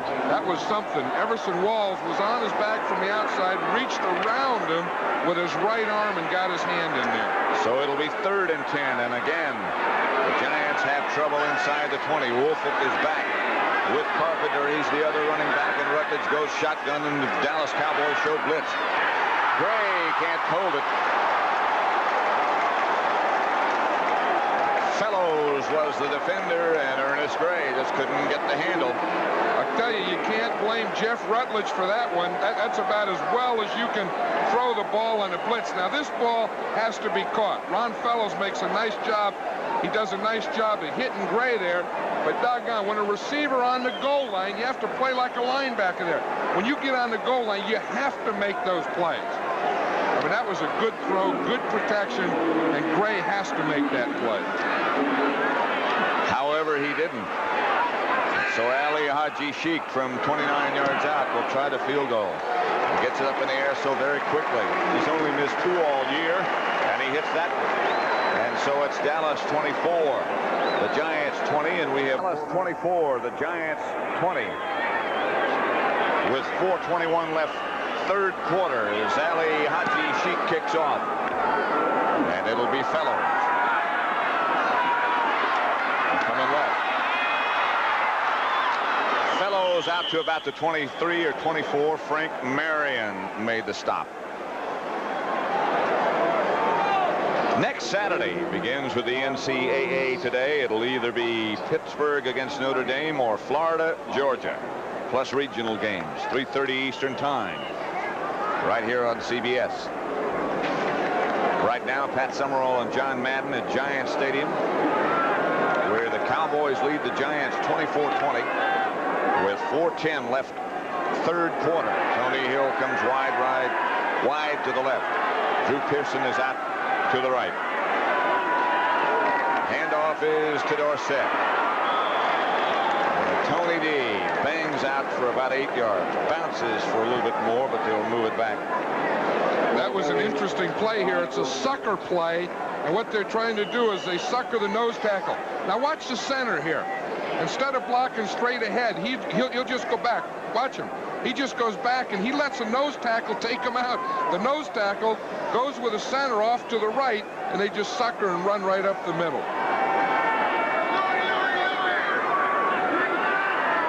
Dorsett has been averaging 6.3 yards on first down. This is Springs. Springs gets a Dallas first down out to outside the 40, maybe the 41. Harry Carson tripped him up.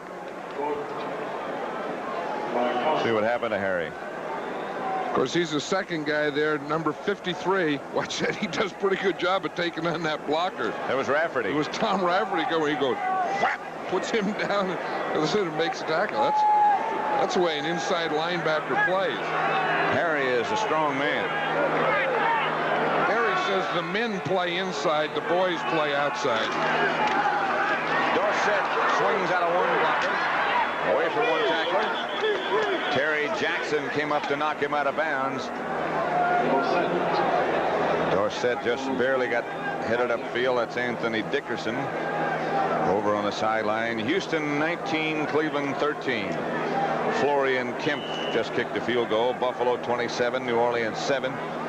Ferguson has thrown his 4th touchdown pass, and St. Louis running away from Minnesota 34-10. Philadelphia now has taken the lead over Baltimore 21-19. It's 2nd and 8 at Giant Stadium, with Dallas leading the Giants 24-20. Interesting games going on.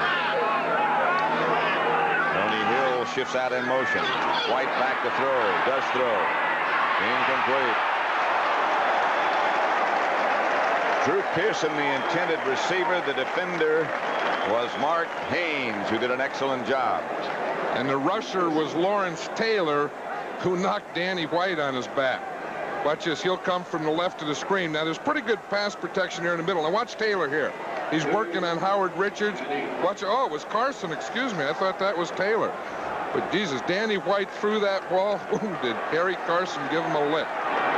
So it'll be 3rd down and passing down for Dallas. And Danny White will operate out of the shotgun. He has all of those weapons in there with him. Puts Johnson, Newsom, Giants showing blitz, and here they come. White going deep. Tony Hill. No. Jackson back there with Tony Hill. Penalty marker is down quickly.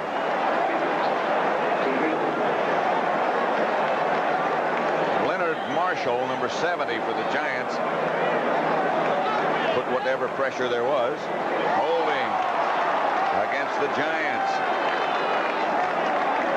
And that's probably another one against the tight end. Let's watch that rush here. We see the linemen coming, the linebackers, the 2 linebackers, Hedden and Taylor coming from the outside. We get pretty good pressure there from Byron Hunt. Number 43, 1st down. Just checking out the Dallas offensive alignment, Phil Pozderac has replaced Jim Cooper at the right tackle spot. Rafferty is back at center. Donovan is still there. Richards is still there. Peterson is still there. So Pozderac has replaced Cooper. Everything else remains intact. Inside handoff to Springs. Got a good block from Donovan, and Springs whirls down to about the Giant 43. For an NFL update, let's take you one more time back to Brent Musburger in our New York studio. Pat, the Bills are going to beat the Saints, but the headline in this game is Joe Ferguson. Here's his 4th touchdown pass of the day and his 2nd to Mike Mosley. And now he's tied with Lynn Dickey for the lead in the NFL at 19. Back to Pat and John. Brent here at Giants Stadium. It's Dallas 24, the Giants 20. Closing minutes, I should say, of the 3rd quarter. 2:01 left to play. Dallas leading 24-20. And on the move, Springs cuts for a 1st down to the Giant 40. Lawrence Taylor was the first man to make contact with Ron Springs. He is having a good year. He's probably the most underrated player on this Cowboy team. He's their leading receiver. He scores. He blocks for Dorsett.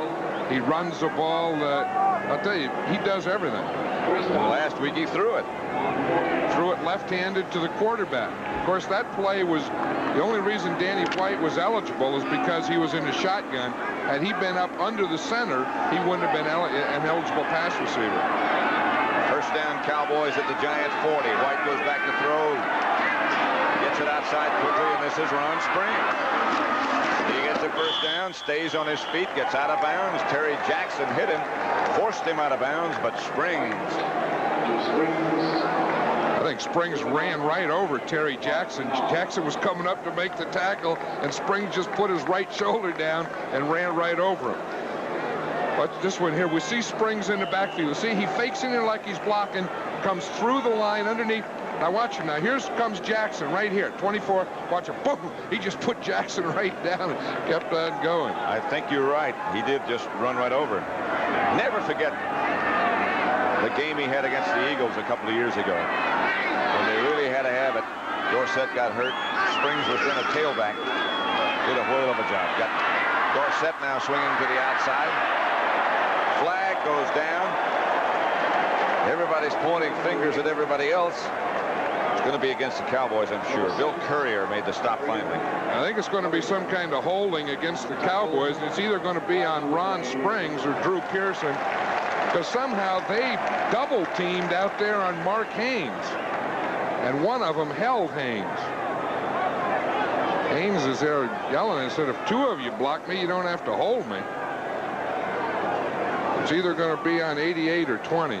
Freddie Wyatt, the referee, out to check on things. By the way, the rest of his crew, the umpire is Dave Moss. The head linesman is Tony Viteri. Line judges. Number 88, first down. Pearson. Well, it was Drew Pearson. Now watch him. He's going to come up here in a run block. Here comes Mark Haynes. You see him? Now right there, it looks like Pearson got his hands out. Then he grabs him from behind. Right there. He has a right hand on his jersey. Haynes is saying that's enough, and here comes Ron Springs. He hits him. He's got the full handle. Yeah, he really did. He just grabbed a hunk of jersey and held on. He said, you're my man. Don't you make the tackle. So it's 1st and 20 as Pearson goes in motion. White. That's Timmy Newsom. Newsom at the 10, tackled by Terry Kennard. 27-yard pickup, a Dallas first down. They have it at the Giant 10. I'll tell you one thing about these Cowboys. They hurt you with so many weapons. We see Dorsett run, Springs catch a ball, Pearson, Tony Hill, Timmy Newsom comes in the game. Boom, they just hit him right down the middle, and he gets a big play. They can come at you from a lot of different areas. Here is Taylor blitzing. What's that? Pat Donovan. He's a left tackle. He's going to take Lawrence Taylor. They'll let the guard take the defensive end, but the tackle's going to take Taylor. Handoff Springs to about the 7. Brad Van Pelt, number 10, on the bottom of the pile. You know, I'll tell you what really took the wind out of the sails of the Giants on this defense is when they had, on this drive, is when they had 3rd down, and Terry Kennard had that holding penalty that gave the Cowboys a first down. So that's the end of the 3rd quarter with the score Dallas 24, the Giants 20. We're at Giant Stadium in the Meadowlands. Pat Summerall and John Madden. 2nd and 7, the ball at the Giants 7. Cowboys have it. They lead 24-20.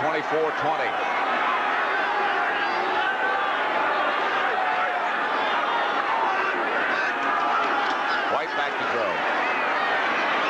Has a man, Drew Pearson, and it's a Dallas touchdown.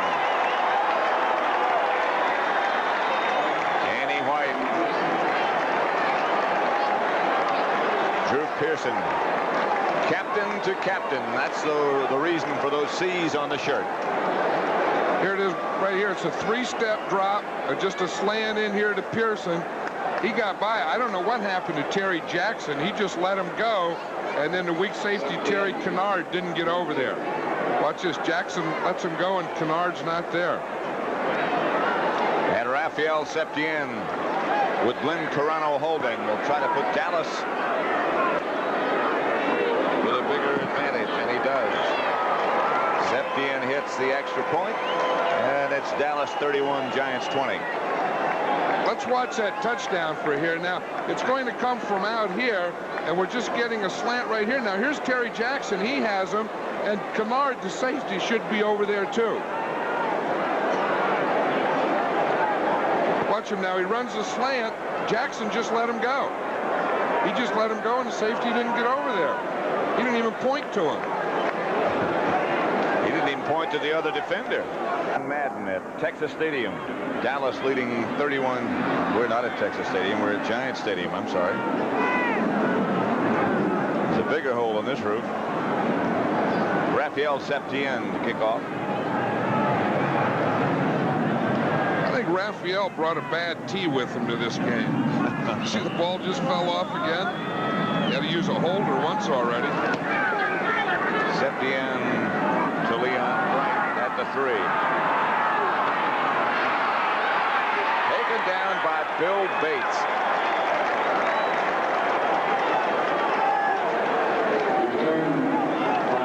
Bill Bates has become sort of a return. It's just, you know, it's the fastest guy isn't always the first guy down there. It's guys like Bill Bates. Look, he passes everyone, just runs right through, makes the tackle. Jeff Rutledge back to throw, throwing deep. Picked off by Dexter Clinkscale. And Dallas will have the ball back. Floyd Eddings was the intended receiver, but Clinkscale and Downs were down there quickly. But hold it, there's a flag down. Probably against the Giants for leaving too soon. That's one that's tough to throw. It's tough to throw into that post when there's another safety in there. Offside offense, declined, first down. You can beat one guy on it, but trying to beat two guys in the post deep is very, very difficult. In fact, it's impossible. See, well, watch this. Look, it's just man-to-man. The guy, there's Downs outside, Clinkscale inside. There's no way that that pass can be completed. You can't have better coverage than that. You have to throw it somewhere else. That's perfect.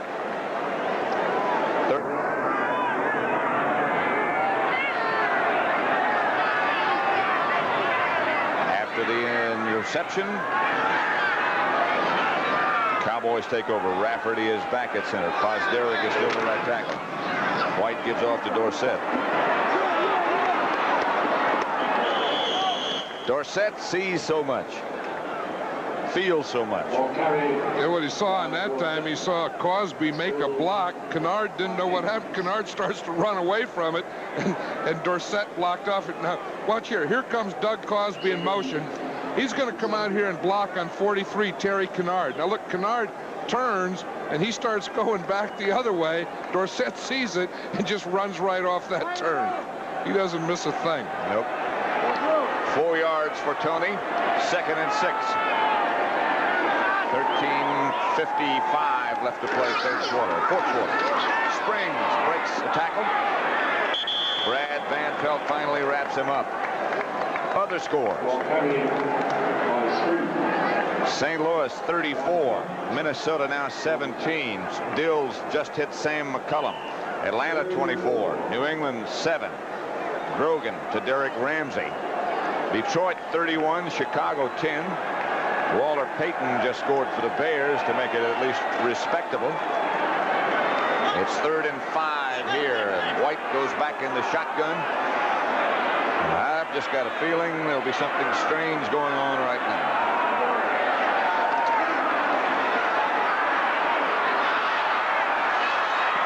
All right there. Drew Pearson turned inside, had the ball come right directly over his head. A very difficult catch. And one that he's made many times before. Watch him here on Mark Haynes again. Now, the problem with Haynes here is when he's up there, oh, geez, he even grabs him there. You see, and then he turns him, he brings him inside to the outside, but Haynes didn't get a bump. When you're up that tight, you have to get a bump. And that ball was a good thrown pass. Drew Pearson should have caught that pass. He worked too hard not to catch it.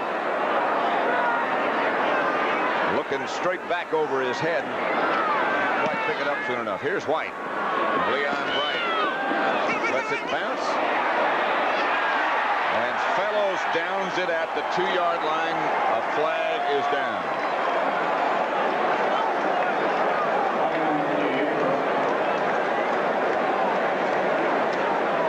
You know, Danny White says he likes to punt.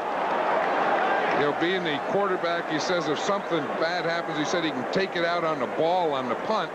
And usually when he has to punt, something bad did happen the play before, or he wouldn't be punting. He said he can take it out on the ball and go, what? Take that, you ball. You know, Tom Landry said last night he was still looking for a new punter. I wonder if he's still going to after today. Well, Danny White says he wants to punt, but Tom Landry says he doesn't want him to, and Tom kind of gets his way. Yeah, he has for a while, hasn't he? He had dinner last night with the owner of the Giants, Wellington Mara. Last 2 times that they'd been here. Number 52, first down. Last 2 times the Cowboys had been here, he'd also had dinner with Wellington, and they lost both games. He said, this is the last chance I'm giving that deal. Of course, Tom played here with the Giants. Giants out of the huddle quickly. They trail the Cowboys 31-10. Backed up way deep. Rutledge in the end zone. Outside Ernest Gray. Dennis Thurman out there with him. Stops him after about an 8-yard pickup. This is the type of thing that's very tough to throw from your own end zone, because if you have any holding penalty, it's a safety. But they did it, a 3-step drop, boom, just a quick out there to Ernest Gray. More than 8 yards, very close to a first down. Is a first down. I said a minute ago that Tom Landry played for the New York Yankees. Some of you may not remember that there was a football team named the New York Yankees. And that's who Landry played for after he came back from being a bomber pilot in his career at the University of Texas. 1st and 10 Giants. Rutledge to Wolford. Chased by Dickerson. Still on his feet. Still on his feet. Butch Wolford by Everson Walls down to the Dallas 45.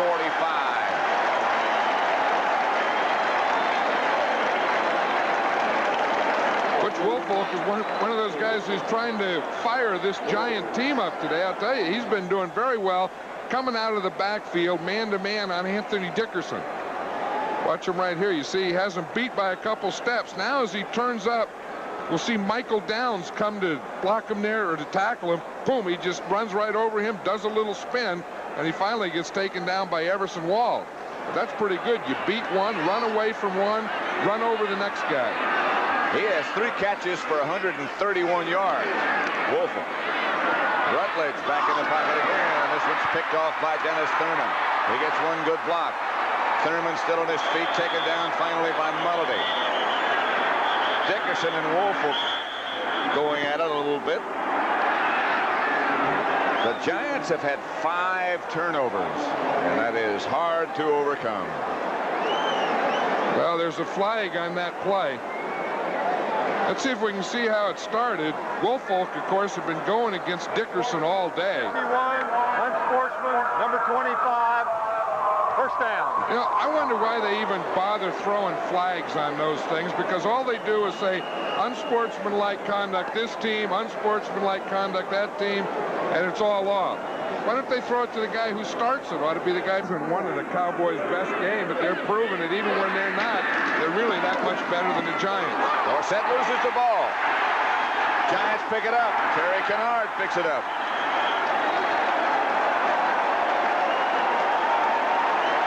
Well, maybe we talked too soon. Danny White's over there arguing with the official. He said the ball was down. Terry Kennard appeared to have hurt his foot just a bit. Let's see.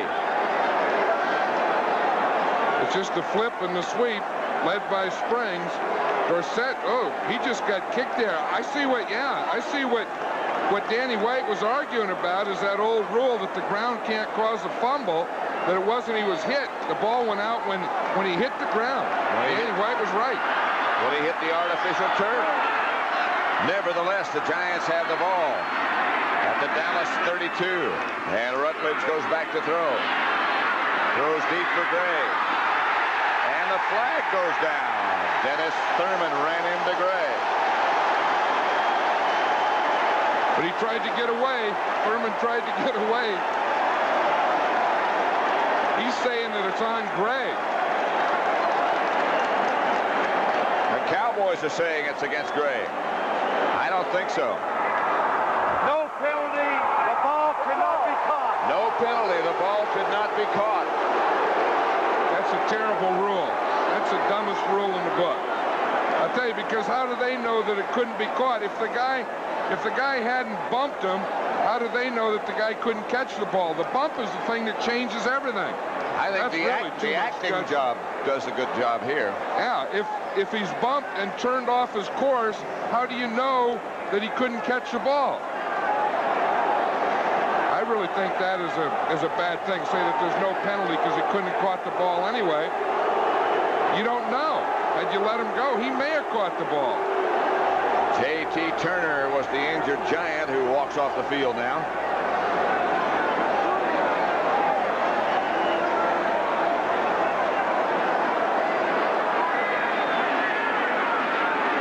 Ernie Hughes was taking Turner's place. 2nd and 10. 11:48 left to play. Dallas trying to put the pressure on Rutledge. He gets away. Still on his feet. Dumps, throws, intercepted by Brunig. He wasn't sure he had the handle. Miller brought him down, but Brunig, after checking out the label, finally tucked it away. Hey, this is a long, long day for Jeff Rutledge. He's had his interception problems. He's had his fumble problems. Here, of course, he's just scrambling. See, he starts out, can't find anything, Does a pretty good job of getting out here. Then he gets another rush, and you see what happened. He had to back up as he was throwing the ball. So Dallas survives, and here's Rutledge again. There's Big Too Tall. You see, he's coming at him, and he just had to stop and back up, and he didn't have anything on the ball, trying to get it to Miller. That pass looked like a kickoff. 1st and 10 from the 25 for the Cowboys, and Dorsett slashes over to the left for about 7. Harry Carson tripped him up. Cowboys are 7-1. Giants 5-1. Giants 6 turnovers, Dallas 2. Of course, the Giants aren't good enough to have that many turnovers. It was interesting last week. The Raiders had 6 turnovers and beat the Cowboys, but the Giants aren't that good that they can afford 6 turnovers. 2nd and 1 as Dorsett gets a rest, and Newsom is the tailback.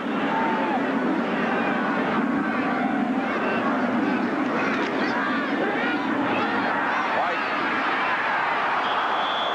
Tony Hill, the intended receiver. Terry Jackson, the defender, and Hill had a couple of steps. Just to bring you up to date again. 4th quarter. Pittsburgh seems to be coming back. Tampa Bay still leads 12-7. Buffalo 27, New Orleans 14. Saints just scored. Minnesota coming back. And New England making an attempt against Atlanta. Detroit 31, Chicago 17. Jim McMahon is now the quarterback, and that score 22-21, Baltimore over Philadelphia. 3rd and 1. Dallas coaches yelling for a timeout over on the sideline as the 30-second clock is down to 5 seconds, and they take a timeout. You hear Tony Hill come off the field. He said, "Nobody told me, nobody told me." And he and assistant coach Dick Nolan were arguing down there. And Danny White comes over to the sideline to check out things. Pat Summerall and John Madden at Giant Stadium, where the Cowboys lead the Giants 31-20 with 10:47 left, 4th quarter. Bill Parcells, in his first year as the Giant coach, beleaguered would be an understatement. Doug Cosby is the flanker right behind Billy Joe Dupree. So the 2 tight ends, and there goes Cosby. There's the spring. Jolts his way outside the 35, and that should be enough for a Dallas 1st down. Very close, but should be enough.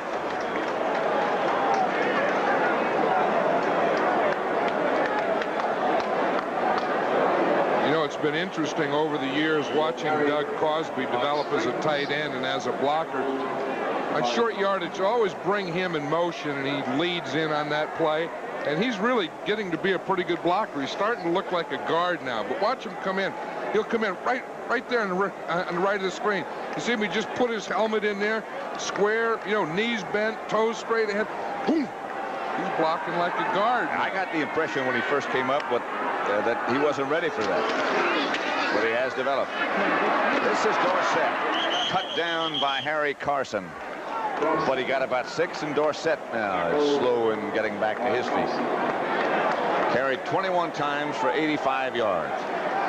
Asking for some help. Tough guy. You know, last week, every week, every NFL team has to put in their injury list, and they listed Dorsett as probable overall body soreness. You can see why. Well, everyone that ever plays the Cowboys, every week when we do a Cowboy game, we go, and they always say the #1 thing we have to stop is Tony Dorsett. They got a lot of guys looking for him. Newsom is giving him a rest now on 2nd down. White back to throw, going deep. Tony Hill. Terry Jackson back there with him. Tony Hill will score for Dallas. Another one of those cases where the pass is underthrown, and it works to the advantage of the receiving team. He got him alone. That's really man-to-man coverage all over the field. As you said, Tony Hill just stopped, came back, caught that ball. Watch, it'll be out here to the left. Pretty good pass protection there. Lawrence Taylor got knocked down. And we see right here, Jackson's in pretty good position. His momentum carries him past Tony Hill.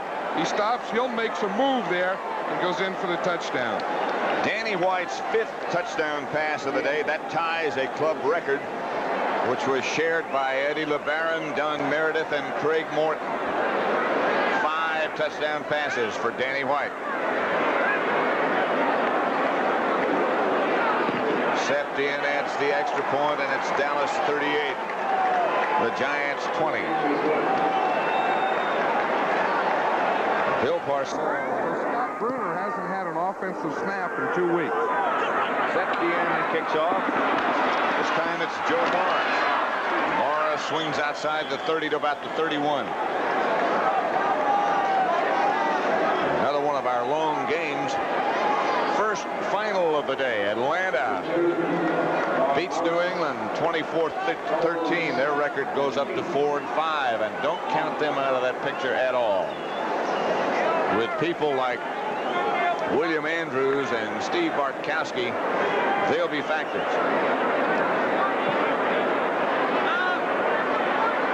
First down, Giants at their own 31.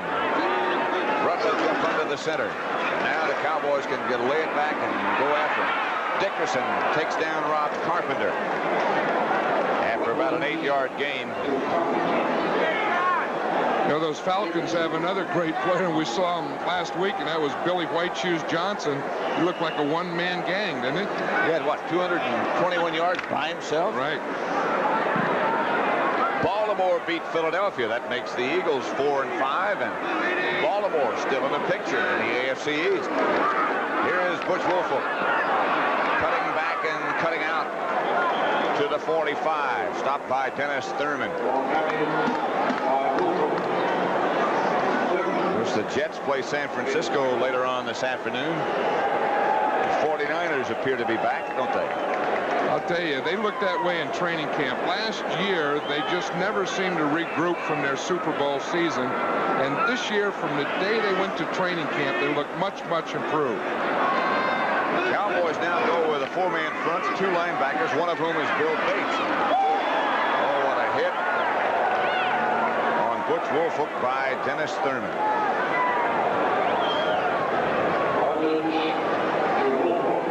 There's another guy. They always think they're going to replace Dennis Thurman at corner. He's too small, he's too slow, he's too this and he's too that. But one thing about these Cowboy corners, you may get something on them. You may get something once in a while, but you're not going to make a steady diet of it. They'll get one back for you. And they hide Thurman in the middle in certain situations. Down goes Jeff Rutledge in the arms of Randy White. That hurt. Let's go. It's Dallas 38, the Giants 20. 6th sack of Jeff Rutledge.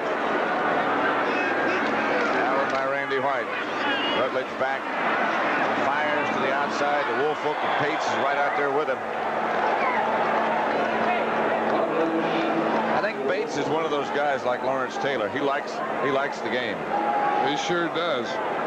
Jeff Rutledge, I think on the play before that, when when Randy White sacked him, I think he hurt his left knee. Dave Jennings back in the punt with Rod Hill back deep for Dallas. The stand start to empty. Jennings.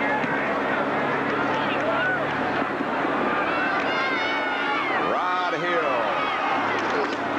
Outside the 25-26. Frank Marion down to make the stop one more time. This telecast is presented by authority of the National Football League, and it's intended for the private use of our audience. Any rebroadcast or other use of this telecast without the express written consent of the New York Giants and the National Football League is prohibited. Scott Bruner warming up over on the sideline as his Giants trail 38-20. Dallas on its way to another victory. This would make them 8-1. Danny White still the quarterback. Dorsett is back in. And a handoff is to Dorsett. And Dorsett gets out to 35, outside the 35 to about the 37 before Byron Hunt. Tony, 22 carries, 94 yards today. Checking out Jeff Rutledge. Looks like his left knee might be the problem. Scowls and frowns on the other side and legs crossed, and it just looks like it's all in a day's work for them, don't they? Yeah, it does. It really does. 2nd and 2. 8 yards is the way it's supposed to be. Springs, Cowboy first down. You know, we don't mean that. I know in a disrespectful way. They just go about it in a methodical way. Well, they do, and I really feel that's Tom Landry's approach to it, because Tom goes about it in a methodical way. He's not an emotional man. He doesn't get all fired up for anything. He knows that there'll be another week. You just get ready, and you have a job to do. You wear your suit and necktie to the game, and you take it off, put on your football suit, go play the game, and go to the locker room and go home again. And there'll be another game next week.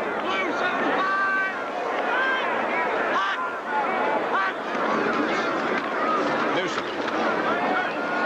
And Timmy Newsom gets about 4. Dallas keeps card. Heading for the locker room. Problems with his left knee, it appears. Bill Parcells, problems with the team, it appears. 2nd down and 6, and Danny White looks downfield. All the time in the world. Throws it to the other folks. Terry Kennard comes up with the interception, then loses the ball. The ball is still loose. Everybody chases it. Giants have it. I'll tell you, that play really says something about Tony Dorsett. That ball was thrown to Tony Dorsett. He drew a crowd. It probably shouldn't have. But when Kennard intercepted the ball, Dorsett turned and burst and came back and made the tackle. Now, that's the type of player that is an all-out player, because watch him here. He had every excuse not to do this. But watch this burst. He'll come into the screen right there, and Dorsett's the guy that made the tackle and darn near got a fumble. You know, now, he could have had every reason not to do that. But the great ones do that instinctively. And Scott Bruner is the Giant quarterback, and he goes to work quickly. Pass incomplete. Intended for Floyd Eddings. The word on Jeff Rutledge, by the way, is that he's gone to the locker room for x-rays on a badly bruised knee. So apparently not a cartilage or a ligament problem. You know, the Giants' situation at quarterback, it started out to be controversial because they had the 3 quarterbacks. Scott Bruner started the season. Phil Simms was his backup. Jeff Rutledge was a 3rd. Then Simms gets hurt, so it's down to 2, and now Rutledge. So it's down to Scott Bruner, the only quarterback they have healthy. This is Butch Wolford. Butch to about the 38, stopped by Randy White. Dallas leading 38-20 with 3.5 minutes left to play in this football game. Dallas has 2 timeouts remaining. They both have all of their timeouts remaining. You know, when the Giants look at this film, Pat, they're going to find 2 guys where the Giants have played very, very hard today. One is Butch Woolfolk, and the other guy's Lawrence Taylor. They may find more than that, but I know they'll find those 2. No question about that. Here's Brunner dropping straight back. Firing across the middle to Eddings. Incomplete, and there goes the flag. Hold it. Penalty marker. Another penalty marker. Rod Hill, I think, is going to be called for pass interference. And now they say maybe not. Well, it's pushing or holding, but then that other penalty may be for arguing about it. Rod Hill's down in the ground. I don't know if he's hurt or... I think cramps again. Yeah. I thought tennis players only got cramps. Well, you know, it's a cold day here, and sometimes you sweat, then you go to the sideline, and you kind of tighten up. Number 32. Dennis Thurman. Dennis Thurman.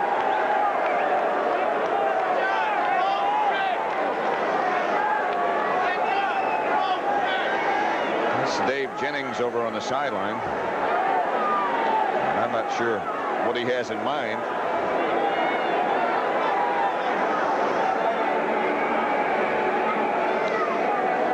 Giant president Wellington Mara looking on.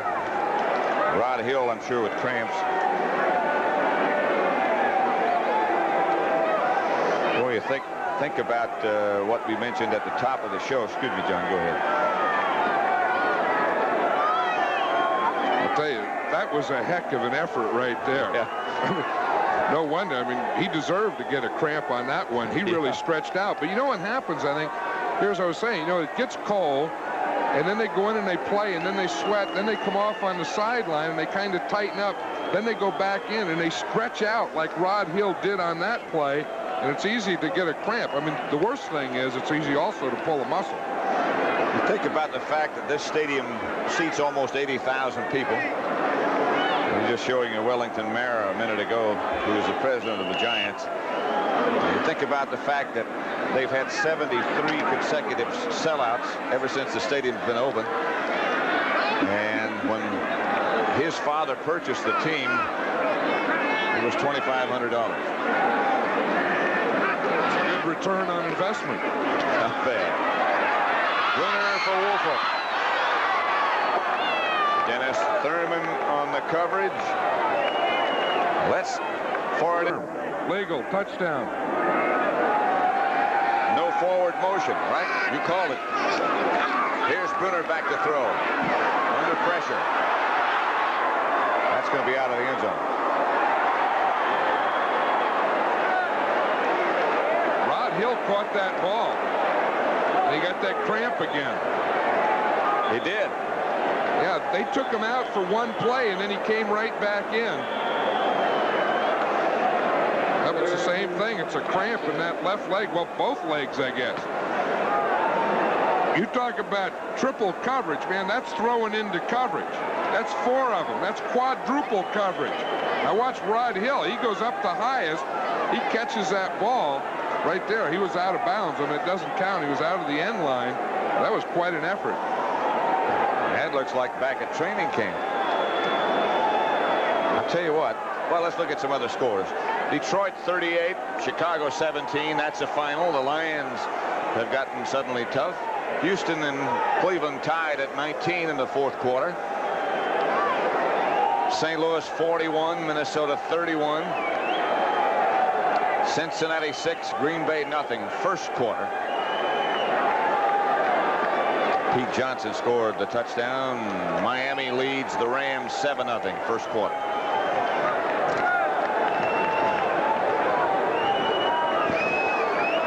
Get your head up, Scott. We still got some time to play here. Let's go.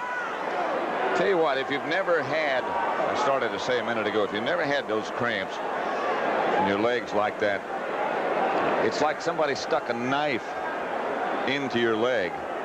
and started to wiggle it around. And then, as you know, as Rod Hill knows, it'll go away, and then you go back in, it's going to come back again. Yeah, that's right. Which is exactly what happened to him. As you know, that Miami-Los Angeles game is our doubleheader game, the second half of our doubleheader. For most of you, not here in New York. Here's Rod Hill. Look at that. You could see both of those legs. It looked like they went into spasm. Right. You see them just kind of shake and quiver. 3rd and 10 for Bruner. He throws outside to Ernest Gray. And Ernest is wrapped up by Ron Fellows. Dallas 38, the Giants 20. Dallas on its way to being 8-1. The Giants to 2-6-1. And wondering. 4th and 2, and of course they got to go for it. Butch Woolfolk and Rob Carpenter behind Scott Brunner. And Brunner throws quickly. Incomplete. And Dallas will take over. They come out with their backup folks. Chris Schultz, Brian Baldinger, backup offensive linemen come out for the Cowboys. Phil Pozderac, who's played quite a bit. Robert Newhouse comes out. Cowboys leading 38-20. The last time they were here, you recall, the Giants won in overtime 13-10. They didn't play at all last year, so that was year before last because of the NFL players' strike. Newsom and Newhouse. This is Newhouse. Robert Newhouse to the 30. How about that little piece of trivia we heard last night? 2 minutes remaining. The only player on the current Cowboy roster to ever score against the Cowboys was Newhouse. In the college sellout, this is the only game you can see. But most of the rest of the country will see the rest of that game. Newhouse over the left side, close to a first down, stopped by Harry Carson.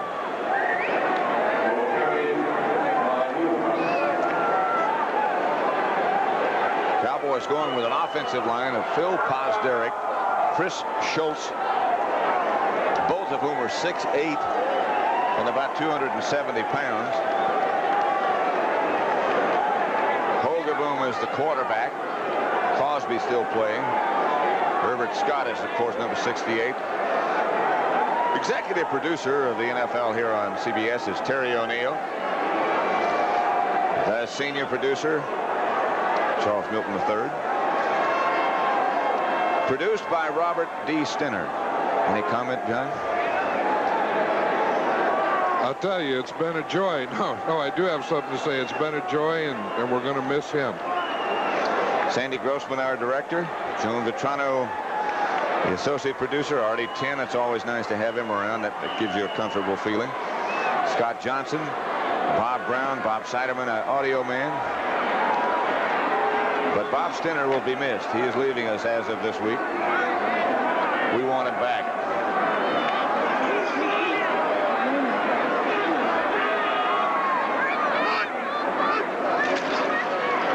Here's Gary Hogaboom outside to Timmy Newsom, and Dallas will keep the ball. For another here, the Giants 20 here. A minute 47 left to play at Giant Stadium. Cowboys have the football. Gary Hogaboom is the quarterback. Robert Newhouse and Timmy Newsom are the two runners. Newhouse. And Newhouse. Brian Kelly on the stop. Think about a guy like Robert Newhouse, who had been a starter for so many years as the player representative for the Cowboys. Now plays on special teams and backup like this and plays with all his heart. Well, you know, that's the type of thing that the real special people can do.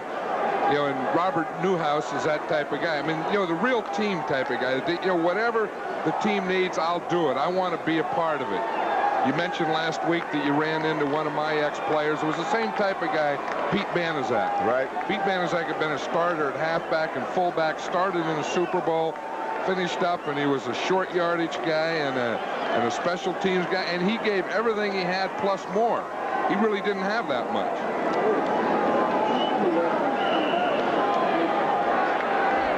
Well, he had enough left to say great things about you. Second down and 4 at the 44.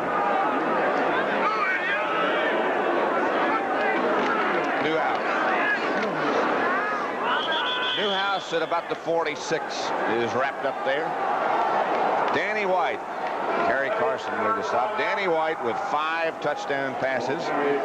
Talking with our friend Greg Aiello of the Public Relations Department of the Dallas Cowboys, and don't they do a good job in that area? They sure do. I'll tell you, they always give all the information you needed, hospitality, everything.